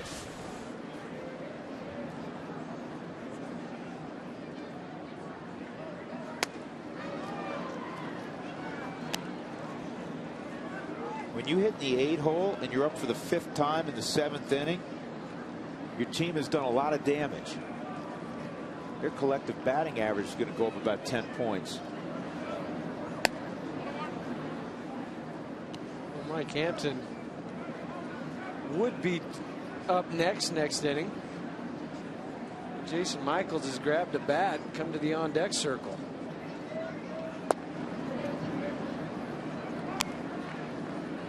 .21 hits for Houston. It's the 20th time in their history that they've had 20+ hits in a game. Their all-time best 25 on a couple of occasions. They're now 3 away.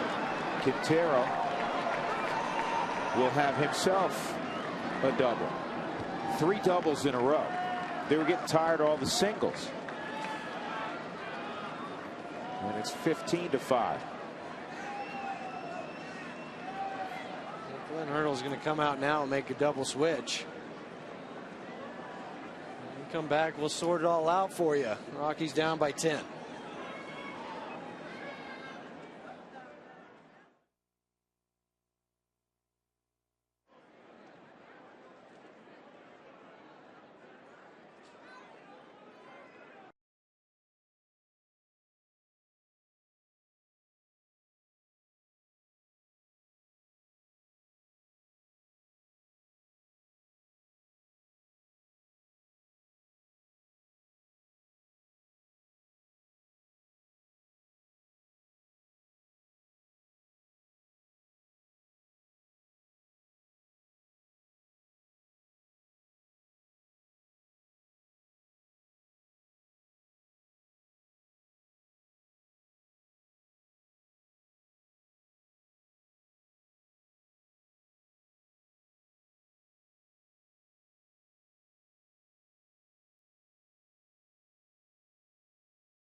Is brought to you by the Great Colorado Payback, reuniting you with your money, and by Courtyard by Marriott on the 16th Street Mall. Ask about our hometown sports packages.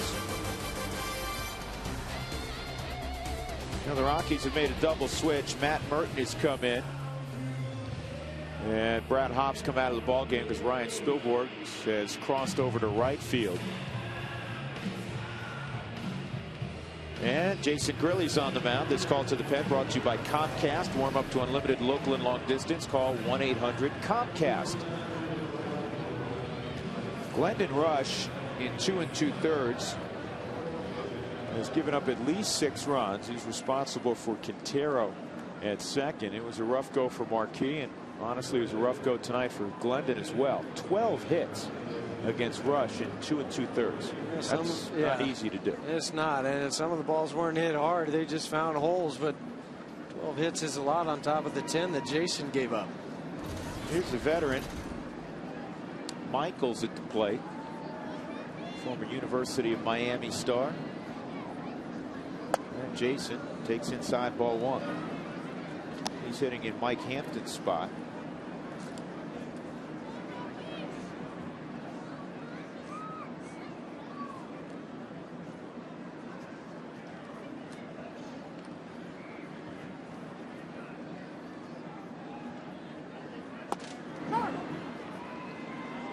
Jason last pitched on Saturday against the Florida Marlins. Not a run in the 9th inning. That's the first time he'd done that in over 8 innings.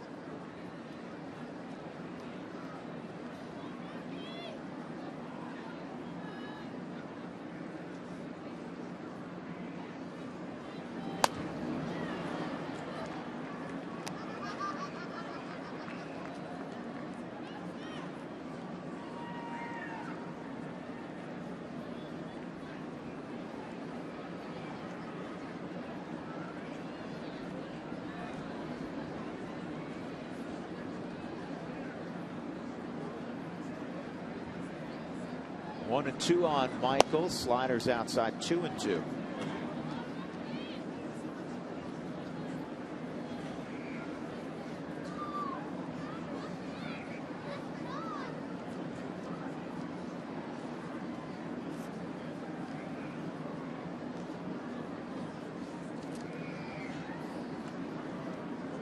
Quintero at second, and Michaels is gone. Good pitch from Grilly. Still overpowered him with that fastball. Hey, Rockies fans, have you heard about the Rockies Power Tickets? Purchase a midfield box ticket at a regular price and receive $10 to use for concessions at no additional charge. This diamond deal is only available online at ColoradoRockies.com.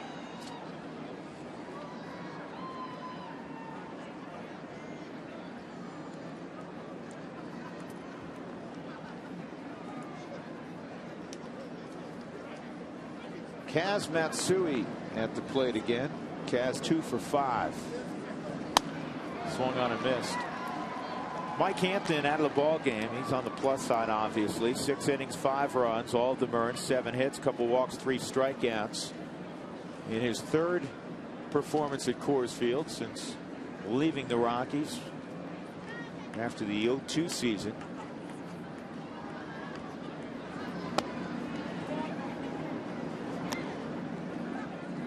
That was a trade where the Rockies ended up getting Charles Johnson and Preston Wilson back. Turned into a 3-way deal with Florida and Atlanta. The Rockies did really well in that, in that deal. I mean, it just wasn't working out for Mike here. They had to cover some of the contract, but they unloaded a good portion of the contract, and you know, Mike got a chance to start over again, and unfortunately he was derailed shortly thereafter by injuries, but he's healthy again, enjoying the game again. And he's in line tonight for his 2nd win of the year.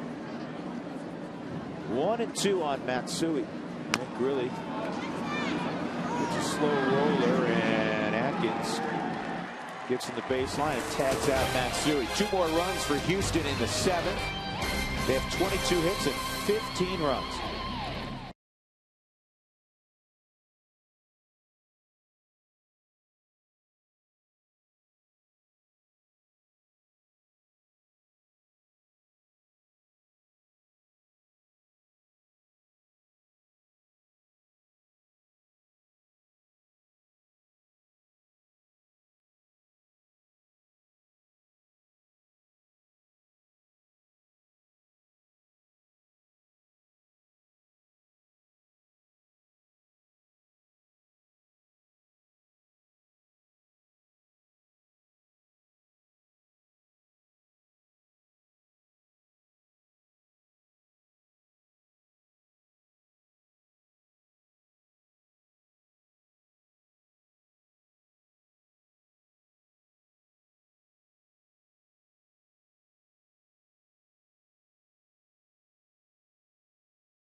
break down Jason Grilly's delivery to home plate. A nice tall on the backside, that high leg kick, getting the arm up into the throwing position, that front lead arm tucking and pulling in towards his body, and then the finish coming off the back leg into the final throwing position for Jason Grilly. Look at the torque on that arm, that front leg stiff. That's tonight was a Frost Brewed Coors Light freeze cam on Jason Grilly.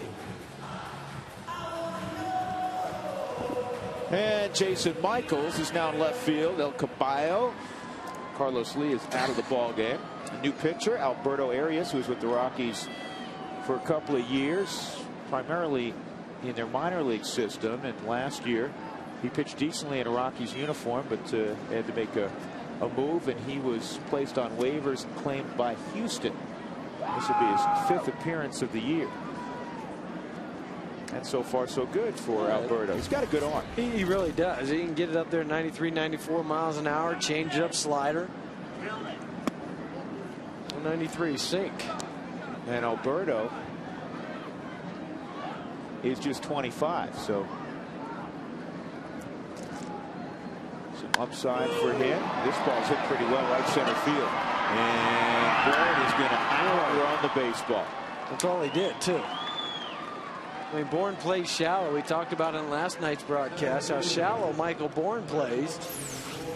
Covering a lot of ground, though. Goes and gets it in right center field. Matt Merton hit that ball pretty well, hung up, and Bourne just, like he was playing catch out in the park. He just went after it and caught it.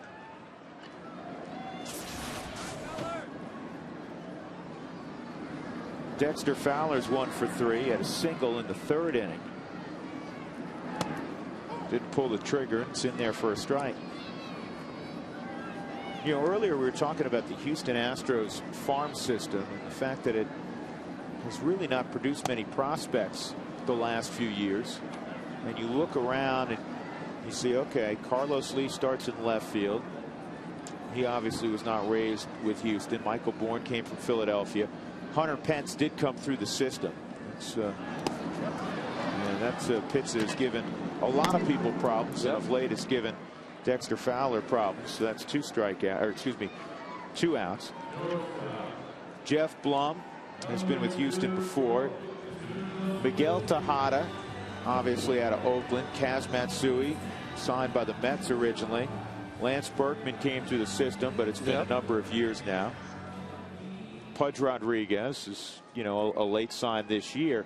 A lot of older players, a lot of good players, but very few guys coming through the system.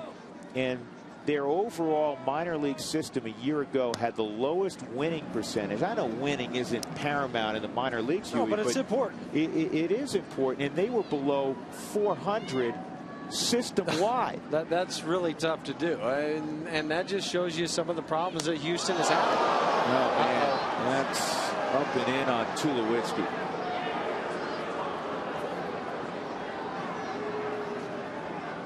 That's all you need in a game like this. He's in obvious pain. Hopefully it caught a little bit of that padding that he wears on his left arm.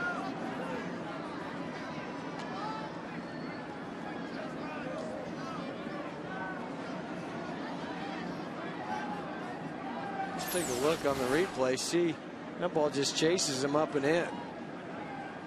Right off the elbow.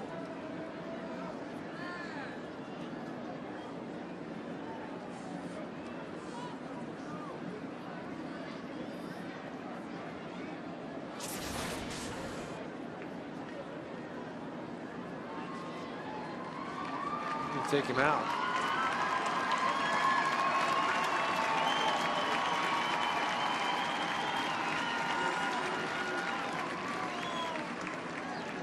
It looked like he pointed to his fingers there. Maybe they're tingling. He may have gotten hit, you know, on that funny bone. Causes that pain to go all the way down to your fingers. Quintanilla will go to first. Clint Barmas up for the first time.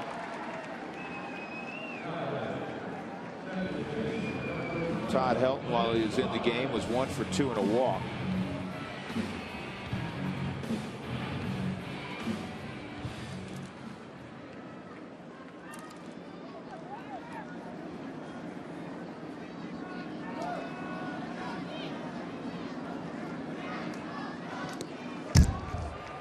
And that is the definition of a wild pitch.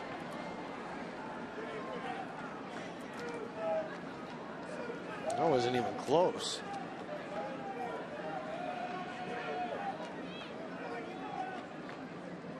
I think Arias had to have played with Tulowitzki at Tulsa, don't you think? Well, I think so. I mean, the way he was throwing there, in my mind, he wasn't trying to throw at him. Where Quintero was set up, that ball just got away from him. Yeah, he played with him in Tulsa in '06. There's a base hit for Barmes, and Quintanilla will score.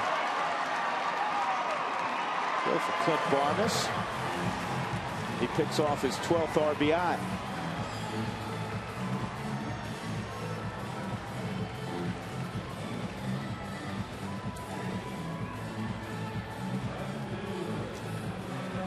Well, nice to see that from Clint. Come off the bench, get an RBI single.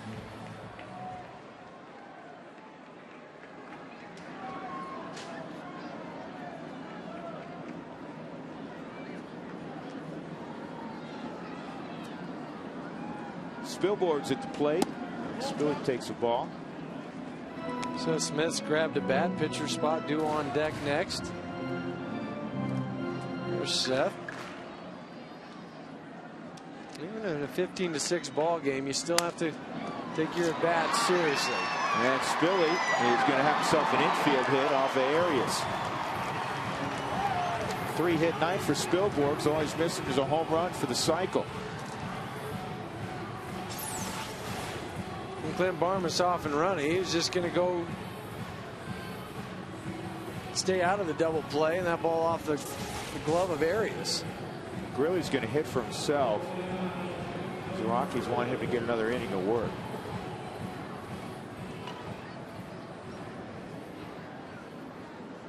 That's where Clint wants to try to save some of those guys out in the bullpen for tomorrow's ball game. Quick turnaround tonight. Well, I guess he's not getting a hit on that. They get charged an error. Oh, wow. On Arias. Yeah, look at that again. Yeah.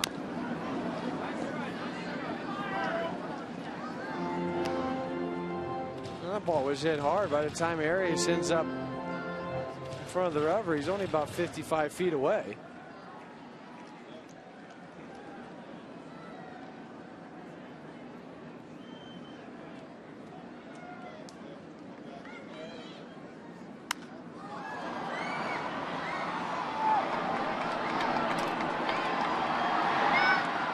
Tejada makes the catch, and Grilly's retired.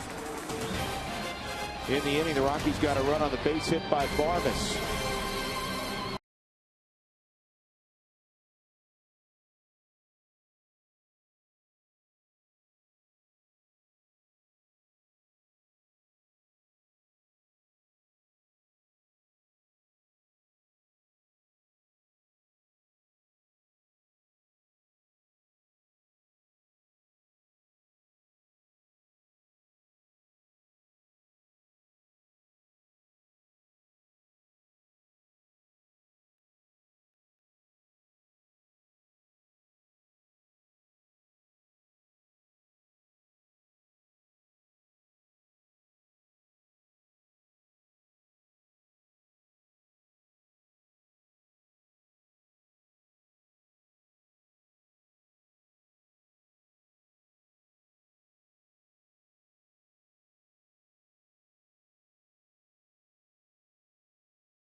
Well, one hopper. It wasn't to me like it was an easy ground ball.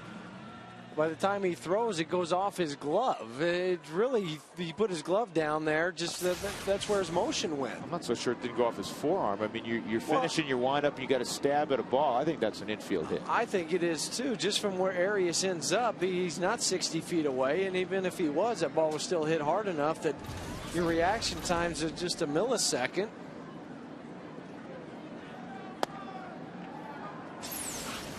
One more look here. Arias falls off to that side. I understand what they're looking at, but you just put your glove down and hope it goes into it. Well, you know who the official scorer is tonight? I don't. Guest official score. Uh-oh, the Cowboy. The Cowboy's the official scorer. Never missing an opportunity to give him a hard time. He's a doctor now, though. Be careful. That's okay. Ground ball, and look at that play by Stewart, but he's not going to be able to get Michael Bourne. That's a terrific job by Stewart, just to get to that baseball. Bourne with his second infield hit of the ball game. Well, even if he does come up with, I mean, he makes the dive, he gets it. We've seen him make this play from his backside before, where he's throwing out runners over at first base, but not with a guy like Michael Bourne running. All right, I'm going to make a prediction. Spilly gets a hit on that eventually. He has 24 hours. The other thing, looking at it, it doesn't hurt anybody's ERA, or the run had already scored. Jason Smith's now at the plate in Bergman's spot.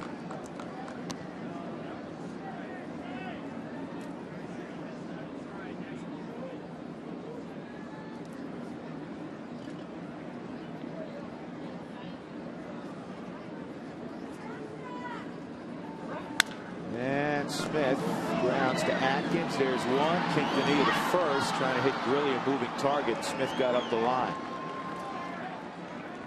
One out on that fielder's choice. Let's get it down to Alana Rizzo with tonight's great Colorado Payback Sideline Report. Alana? Thanks very much. Of course, we're hoping that the Rockies can rally here down 15-6, but we're also hoping that the Nuggets can close things out just a few blocks away at the Pepsi Center. 96-89 right now, Nugs in the fourth quarter. And we were talking to Clint Hurdle about it earlier as to whether or not he is a Nuggets fan. He said absolutely. He said he and Carla went to about 15 games so far this season before spring training started. He said his family, they are huge Nugget fans. In fact, Carla has so many different types of Nuggets paraphernalia. Every time he comes home, she's wearing something different. She always, grabs onto a player and supports that player. This year, it's Linus Kleiza, and they're absolutely loving the fact that the Nuggets are doing so well. And that's very common, obviously, around Denver, when all of the head coaches and their families support every other local professional team too. So hopefully the Nuggets can close it out and move on to the Western Conference Finals, guys. All right, Alana, thank you. Yeah, this is the best opportunity I think the Nuggets have ever had to maybe go to an NBA Finals, because the year that they made the Western Conference Finals and took on the Lakers, took the same year that our guest yesterday, Doug Moe, said we've got no shot against. That was when they had Magic and Worthy and Kareem, and the Lakers outclassed everybody in the league but the Celtics at the time. Darren Erstad at the plate. Pretty good punter at Nebraska. Not bad. Not bad. He's an All-American. Did it occasionally when I was playing with the Angels. He'd bring the old football out, punt it for us, just to show off. I asked him yesterday. I said, "Do you ever do that anymore?" He said, "No, not really." Afraid he might hurt something. Pull a hamstring. I tell you, you can't tell now with the baggy uniforms. That guy's put together. Oh, though. he is. He's a strong dude. Well, he's in a good place with the Houston Astros, and opportunity to get into every ball game, yet he's not the everyday player anymore. Erstad was such a gifted athlete growing up, phenomenal baseball player, punter, but also a wide receiver safety. In Nebraska, the coaching staff asked him and said, if you want to play safety, we'd be more than happy to have you play safety also. And he just didn't think he could do it with his baseball commitment because he wasn't playing spring football. Right, and so you go ahead and punt and do that. So Erstad is gone. Erstad did win a Gold Glove in the outfield and also at first base, so that shows you what kind of versatility he had. or has.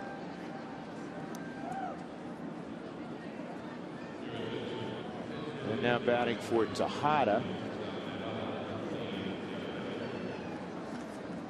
They're going to send up Jeff Keppinger.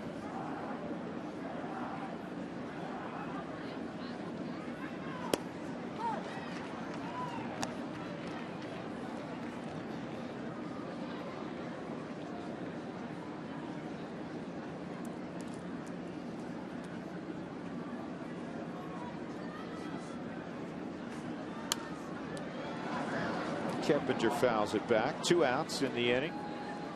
Hey, Rockies fans, for some of the best ticket values in the park, purchase a mini plan package or prorated season tickets. All package offers substantial savings over individual tickets. Both season tickets, right, come with these mini plans and season tickets. Call 303 Rockies or go to ColoradoRockies.com to order yours today. Keppinger with a hit.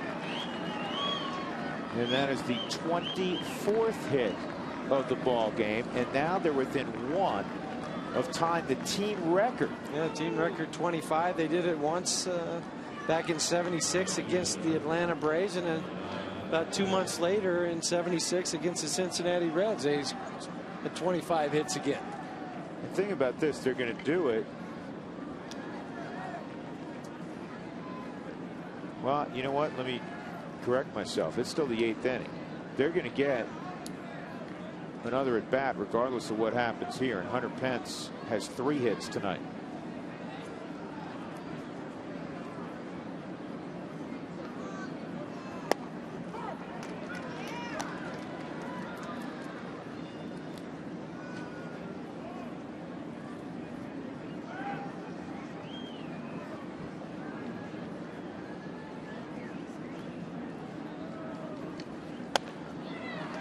Wow. Plenty giddy up on that fastball. Well, 94. Yeah, and some movement on it too. Hunter Pence was late. You've seen Hunter take the ball, try to take the ball to right field. That just overpowered him. Choking up on the bat a little bit now after that last swing.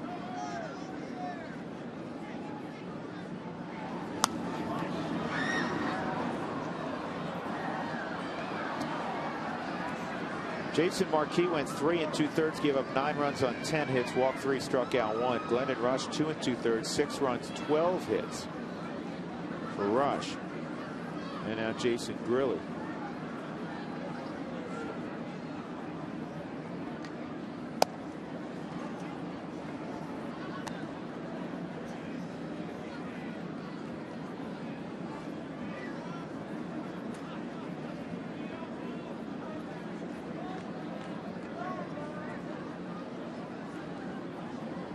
The word on Tulowitzki, contusion over the left elbow.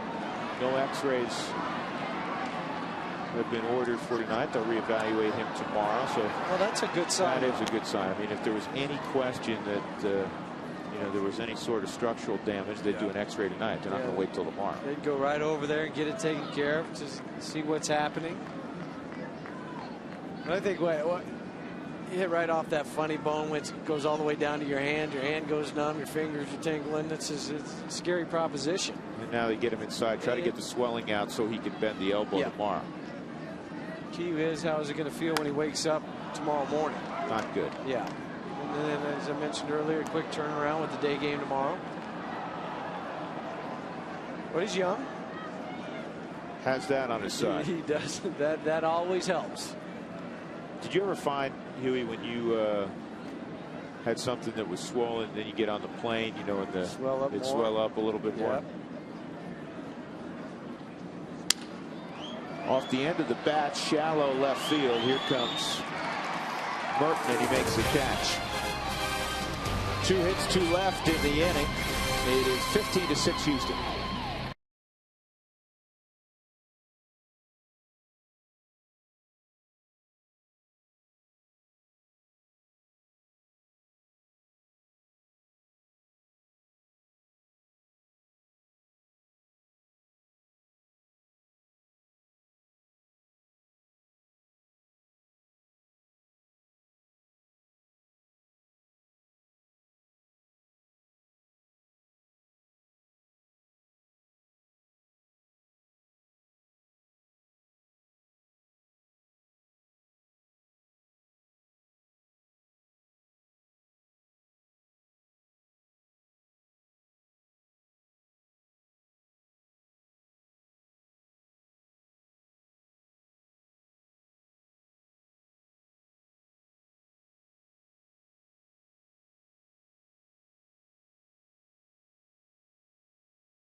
I had that selection, my top band.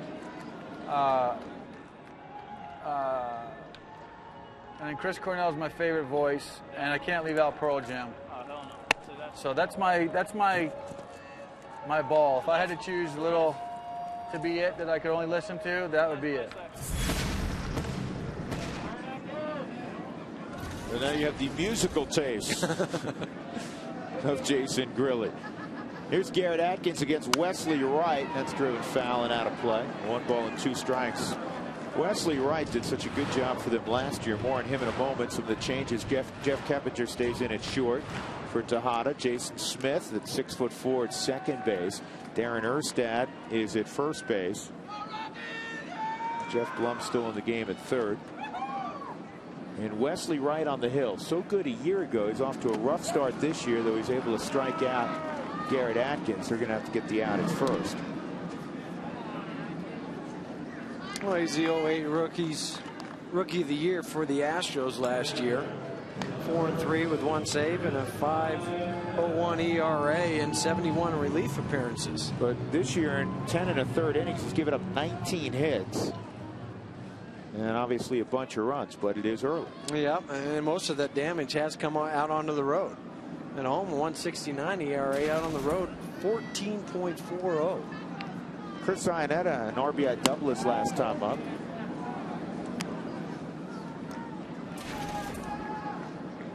Manny Corpus has grabbed the baseball and started to toss out in the Rockies bullpen.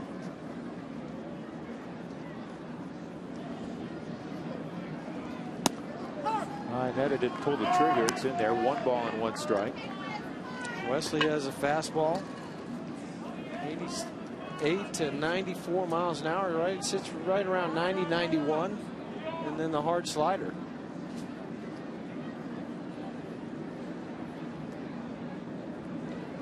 That's up high. 2 balls and a strike. National League scoreboard. In extra innings, Atlanta won at Citi Field today against the Mets 8-7. Prado had a home run, his second in that ball game for Atlanta. Gary Sheffield his second. Fernando Tatis hit a grand slam, and that is ripped to center field. Base hit for Iannetta. Tatis is pretty good at hitting those grand slams, isn't he? He's the guy that a few years ago hit 2 grand slams in an inning. Yeah, that's a good inning. That's a good week for a lot of guys. 2 grannies in an inning. No, that's great. What'd you do the next time up? It doesn't matter. I had 2 in 1 inning. The 5th inning. It doesn't matter. So you had a good 3rd inning. How about the 5th? San Francisco and Washington. The Nats won 6-3 without the help of Ryan Zimmerman. He was held hitless tonight, and his 30-game hit streak is over. Ian Stewart at the plate. And he takes inside ball 1. Hey, remember Tatis hit both those home runs off the same pitcher. What's that guy still doing out there? I don't know. He's still pitching today, though. Not in today's ball game, but still pitching Chan-Ho Park. I didn't know that. I thought he hit it off 2 different guys. No. Chan-Ho won yesterday. I know. Interesting. Zito took the loss for San Francisco today. You know who got the save in that game for Washington? Martis got the win. Martis got the win. Kip Wells got the save. He's closing games right now for Washington. You're starting to play a little bit better. Yeah. There would be cynics who would say they couldn't have played any worse. Dodgers beat Philadelphia, snapped a little 2-game slide, 9-2 in Philadelphia. Randy Wolf over Jamie Moyer, so Moyer's denied his 250th win. Still sitting on 249. And swung on and missed. Stewart is gone. Jamie Moyer, 249 wins. Coming up. Sorry. 187 losses. I thought he might have a few more losses than that. Been a great career. Yep. Active wins leaders. Tom Glavine listed because he's still on an active roster trying to get healthy. Randy Johnson is next at 298. Glavine at 305. Moyer 249. Andy Pettit 217. Pedro. Somebody's got to pick him up, don't you think? I thought he'd been picked up by now after what he showed in the WBC. He's got 214 wins. Merton Hit a drive at deep right center field. We thought it was going to be extra bases. Michael Bourne chased it down. John Smoltz has 210 wins. And then you go to Tim Wakefield with 182. How many more would Smoltz have if he didn't close for a while? 150 plus saves as a closer. Because that's what the ball club needed. I want to give him another 45 wins. Maybe 50. Yeah. So he's up around 260 probably.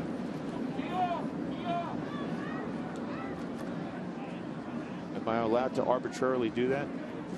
Why not? Okay. Go ahead. I'm not stopping. Done. Big swing and a miss, 1 and 2. All right, guys who are in their 30s with a fair number of wins. Tim Hudson, who's not healthy right now, 146 wins, 33. Kevin Millwood's 34. He's got 145. This is the guy you and I like, Doc Holliday at Arvada West. 138 wins. He won yesterday again. He's just 32. Yeah, I mean, just a horse. Goes out there and pitches his 200 plus innings every single year. Yeah, he pitches deep into every game. Yep. Roy Oswalt is 31. He has 130 wins with Houston. Mark Burley, who just lost for the first time today, he's 5-1, has 127 wins. He's 30. Was that Burley, Cliff Lee today?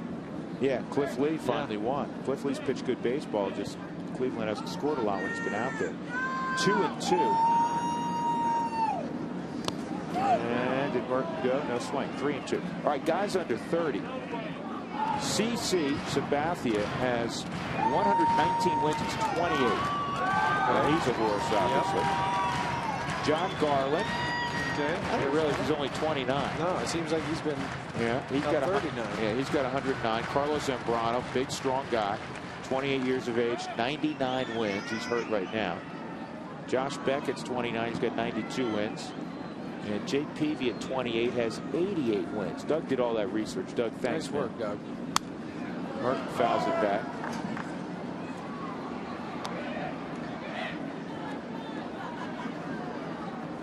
So who on that list? Who could possibly get to 300? We were discussing this at dinner, and Roy Halladay for me. That's still a lot of wins, man. It is. But I think pitching in the American League, where you're going to have an opportunity to stay in the ball game longer, is going to give you a better chance. Hunter Pence in right field's going to flag this one down. In the inning, Chris Iannetta single. He's left on base. 8 innings complete. 15-6 Houston.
You by Southwest Airlines.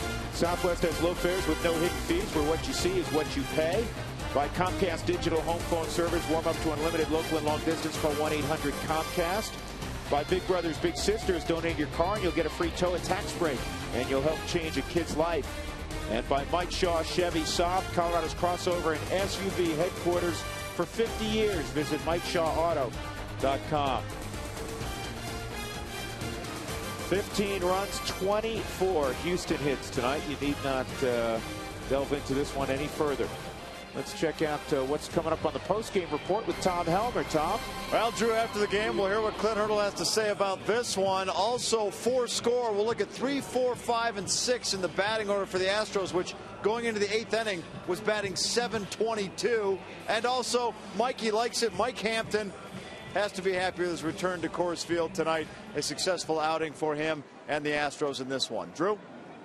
Yeah, but he's not going to believe one thing, Tom. He's not going to believe that, you know, last year there were 1-0 games here. There were 3-2 games. And runs are down considerably the last few years. He comes back, and there's 21 runs on the board.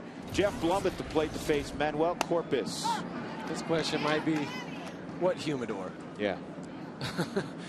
Keep hearing about all these low-scoring ball games. The first 2 games I see here is a win by the Rockies, 12-1. Now, Astros go up and score 15 tonight.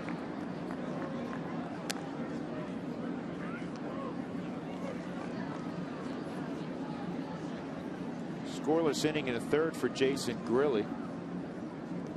A couple of strikeouts, a couple of hits, 1 infield hit.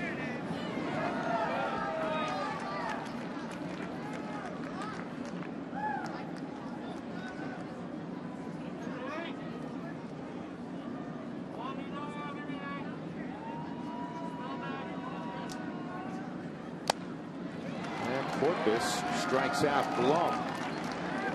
1 out in the 9th inning. That'll bring up Quintero. This copyrighted telecast is presented by authority of the Colorado Rockies and may not be reproduced or retransmitted in any form. The accounts and descriptions of this game may not be disseminated without the express written consent of the Rockies. You know what, guy, going back to our conversation the last inning, I mean, Holiday, let's say he averages 15 wins for another 10 years. That puts him at 42. That's really pitching for a while. He's a power guy, capable of doing it. So if he averaged 15 wins for 10 years, that's 150 wins. That still puts him about a dozen shy. Now, he is capable of averaging a little bit more than that, but I mean, now you're talking about health. And that's how difficult it is to get to 300. I think he can get to 250. Oh, easily. If he stays healthy, he can definitely do that. But that just shows you how many innings you have to throw, how many games you have to compete in. And I also believe, Huey, in this era, that if you reach 250, it's the old 300 automatic induction into the Hall of Fame, because guys don't throw 8-9 innings anymore. They throw 6, and then it becomes a game of specialists. And also, it's once every 5th day instead of once every 4 days, as some of the guys used to throw. Right, which made it easier. Instead of getting 33, 34 starts, they were getting 40 starts. Right, and so you're giving yourself a chance to win 2, 3, 4 more ball games. There was a suspended game years ago that was made up and went to extra innings. And I'm trying to remember what team Tom Seaver was with at the time. He came into the ball game because he was scheduled to pitch the regularly scheduled game that day. He came in and pitched like the last inning. Somebody hit a home run, so they won it. He got 2 wins the same day. Can you imagine a pitcher in today's era doing that? No, you just wouldn't see that happening. Jason Michaels struck out his first time up. 1-1 count on Michaels. I think Sabathia has a chance to put up a really large number. He's in New York now. He's going to be in New York for the foreseeable future. You know, even though they're struggling right now, you have a chance to win most days with that lineup. He's a young guy still.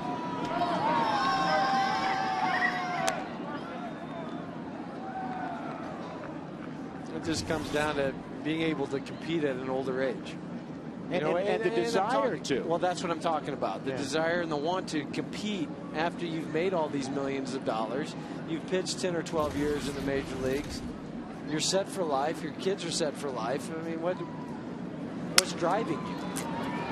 That was a major league jam shot. Good inning for Corpus. 1, 2, 3. Got a strikeout and a broken bat. We go to the bottom of the 9th inning. Houston up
Jason moving around the outfield during batting practice. That was entertaining. Yeah, but how about Jeff Francis throwing out the high home camera? Yeah, well, you want to know why? Because Jeff's got to watch a lot of baseball, Right. unfortunately, this year.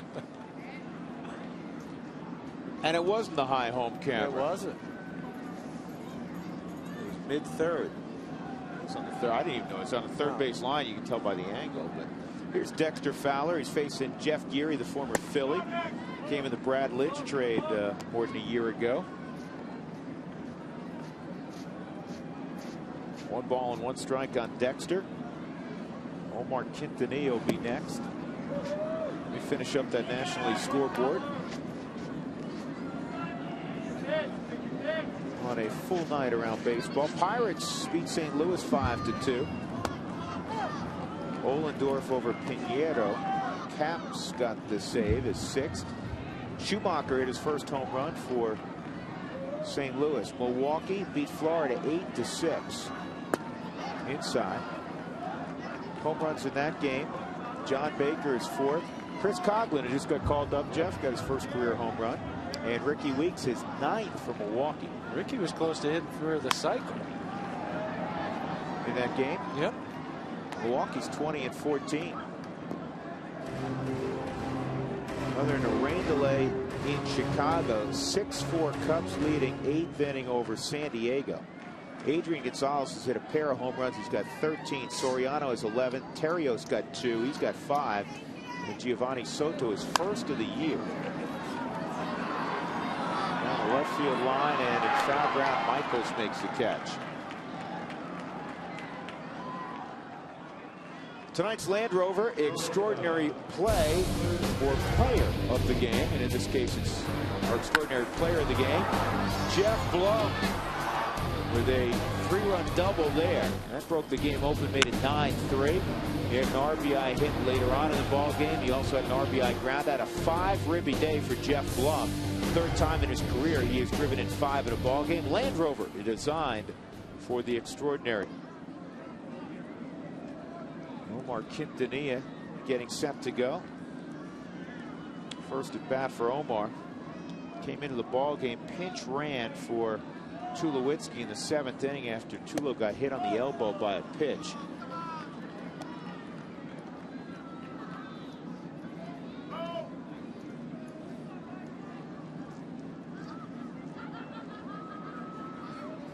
Cincinnati leading 5-2 in the 7th down in Phoenix. Boy, Arizona really struggling. Big for Arizona, though. What? Parra? Yeah, he just got called up today. He hit a home run in his first major league at bat. Did he? Yes. He's the guy that was very impressive this spring. Yep. Talking to some of the Diamondbacks, yeah. Talking to Mark Grace about him. He said this guy's really been terrific. Grace knows a thing or two about hitting. Well, he's a pretty good hitter himself. Yeah. Throw out a few hits from line to line. 3 balls and a strike.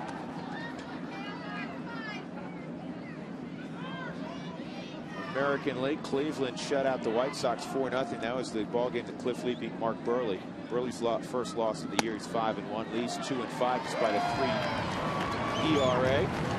Quintanilla goes to first. Well, the Rockies have 6 runs, so even though it's a real uphill climb to catch the Astros tonight, if they do hit 7, good for you. You'll get Taco Bell tacos, 4 for $1 with the purchase of a drink tomorrow.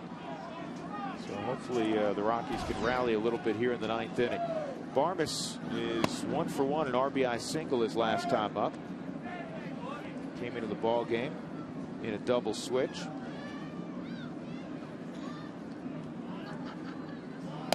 That's up high. Tampa won at Baltimore tonight 8-6.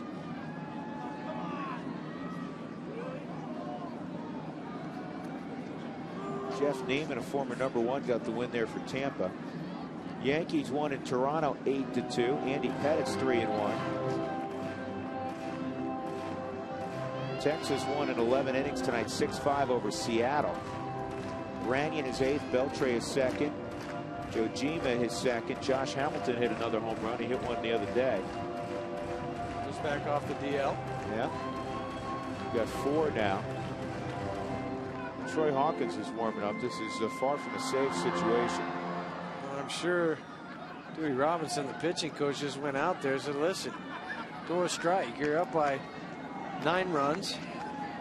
What are you doing? And there's 1 out. Go right after him. Barmes fouls it back.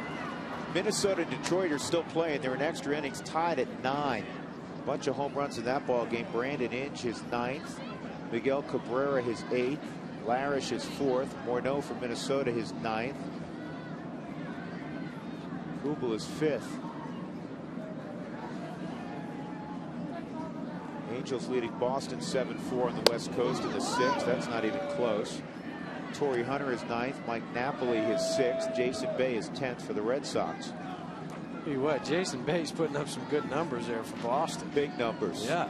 Oakland leading Kansas City 2-1 in the 7th inning. Shallow center field. Bourne's not going to get there. And Barmes is 2 for 2 since entering the ball game. Quintanilla second. And that'll bring up Ryan Spilborghs. He's got 2 hits in the game, a triple and a double. He's got enough of it to get it over the head. Keppinger at shortstop and in front of Michael Bourne.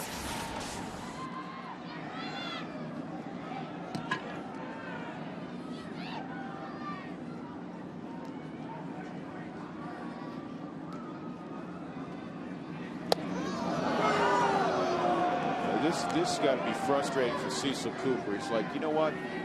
Let's get this thing over. Right. We're up 15-6, and you should be pounding the strike zone. Instead of 18 pitches, 11 have been out of the zone. Fly ball in the direction of Hunter Pence.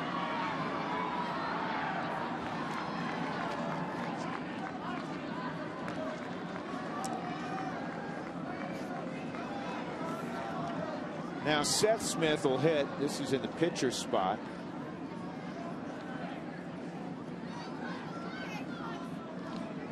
But you're right. And Cecil Cooper sitting there. That Dewey Robinson was just out there a few minutes ago. And now I got to try to get my closer up and get him tossing. You know, not that it's a safe situation, but you got to go get somebody else, get him hot.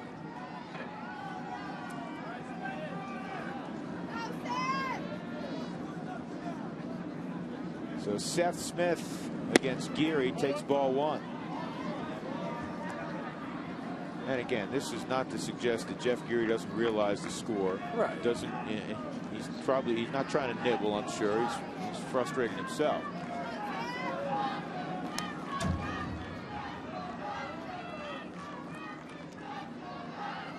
Sometimes I'm sure it's one of the hardest things in the world to do, throw strikes. Up here, you're like, come on. Right.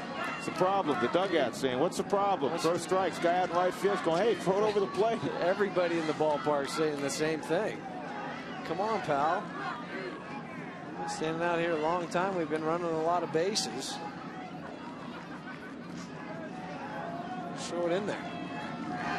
And Smith lashes one to right. And here comes Quintanilla to the plate. Barmes to third. And it's a double for Seth Smith. And with the 7th run, folks will get to feed their fever at Taco Bell tomorrow at the least, with 4 tacos for $1 with the purchase of a drink between 4 and 6 in the afternoon.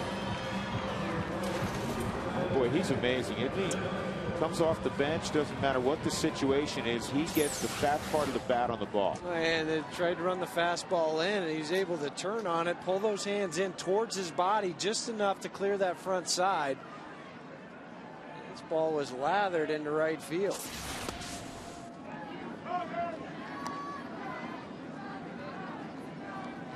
Garrett 0 for 4 tonight, trying to extricate himself from, I think, the worst slump of his career. Yeah. He's ahead 2-0. Garrett's 0 for his last 24 at the plate. That's just hard to believe with his ability. It really is. You think about those numbers, just how good a hitter he is to be in that kind of, but this shows you how difficult this game is sometimes and how it can play mind games with you. You're one of the best hitters and all of a sudden you're searching for your swing. I mean, Lance Berkman, we talked about it a couple days ago, how he came in here. He didn't know which side was up. And all of a sudden he's out there throwing hits out there left and right. Something Baylor was talking about, and I mentioned the story when he hit about 217 the first half, 366 second half 1 year. He said, you know what, the food doesn't taste good. He said, clothes don't fit right. I mean, nothing about anything feels good when you're mired in one of those difficult slumps. You almost have to look at, at bats from an incremental standpoint. You can't look at the big picture and say, all right, I'm hitting $195. Don't you have to go, all right, the next 10 at bats or the next 20 at bats, Let me see what I do. You have to. You got to break it down into smaller chunks, because otherwise, if you look at the bigger picture, saying I'm hitting 195, okay, I need to go 20 for my next 60, those type of things to get back to 250, 275. All of a sudden, it overwhelms you. You don't know which side's up, and so all of a sudden you're sitting there going, okay, if I have a good at bat now and another good at bat, and try to string 10 good at bats together, and then work on those 10, go to your next 10. Chris Iannetta. Chris has had a nice ball game. It's been lost, obviously, with the Rockies being down by so many runs. He's 2 for 3 in a walk, including a double and an RBI. 1 ball and 1 strike. 7th man to hit here in the 9th inning, 15-7.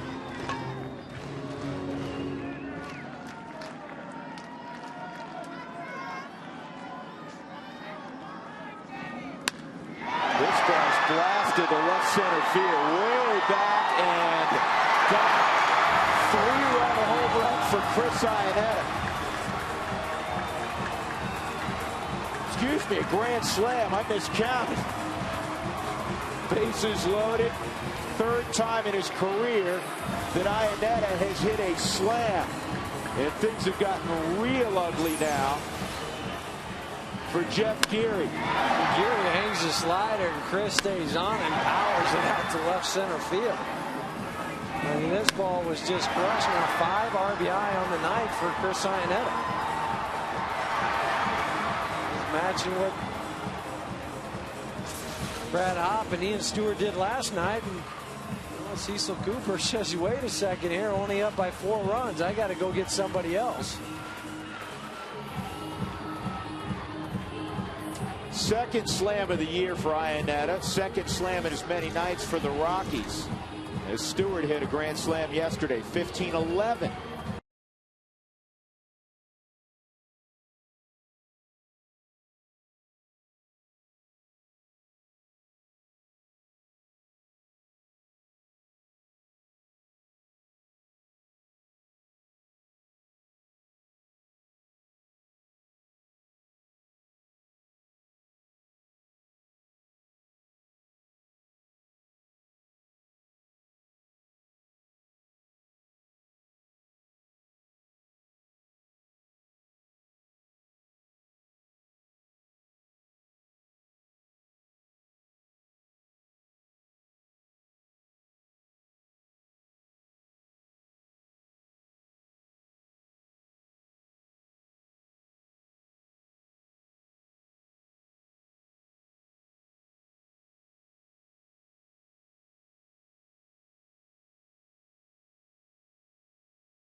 (15-11) after the grand slam from Chris Iannetta.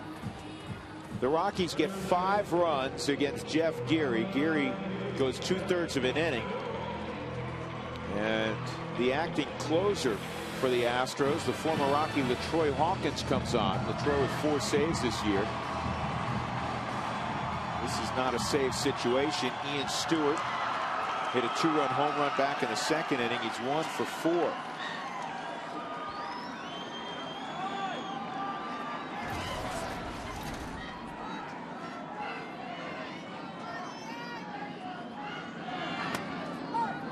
I guarantee you Hawk was sitting down there in the bullpen thinking, you know what? About an inning ago, there's no way I'm getting into this game. But I still think back to what you said earlier in this broadcast, thinking only as far back as last year, the July 4th game.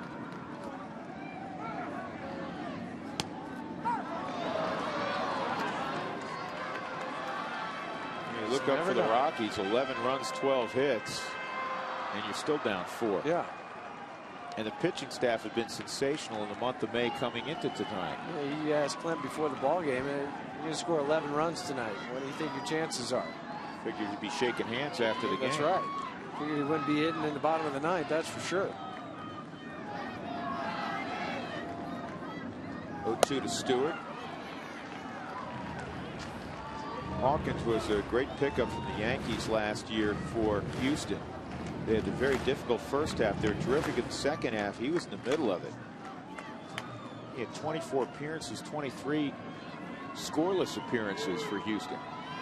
He's been one of those guys that's always been able to do it late in the ball game, particularly in the 8th inning. Come in there and be an 8th inning guy, keep the ball club right where it needs to be. High fly ball to right field. Pence will go back, and this should do it. He makes the catch, and that's the ball game. The winning pitcher's Mike Hampton. The losing pitcher, Jason Marquis. Hampton now 2-3. Marquis falls to 4-3. 26 combined runs in the game. 15-11 is the final. Houston comes within 1 of tying their all-time best.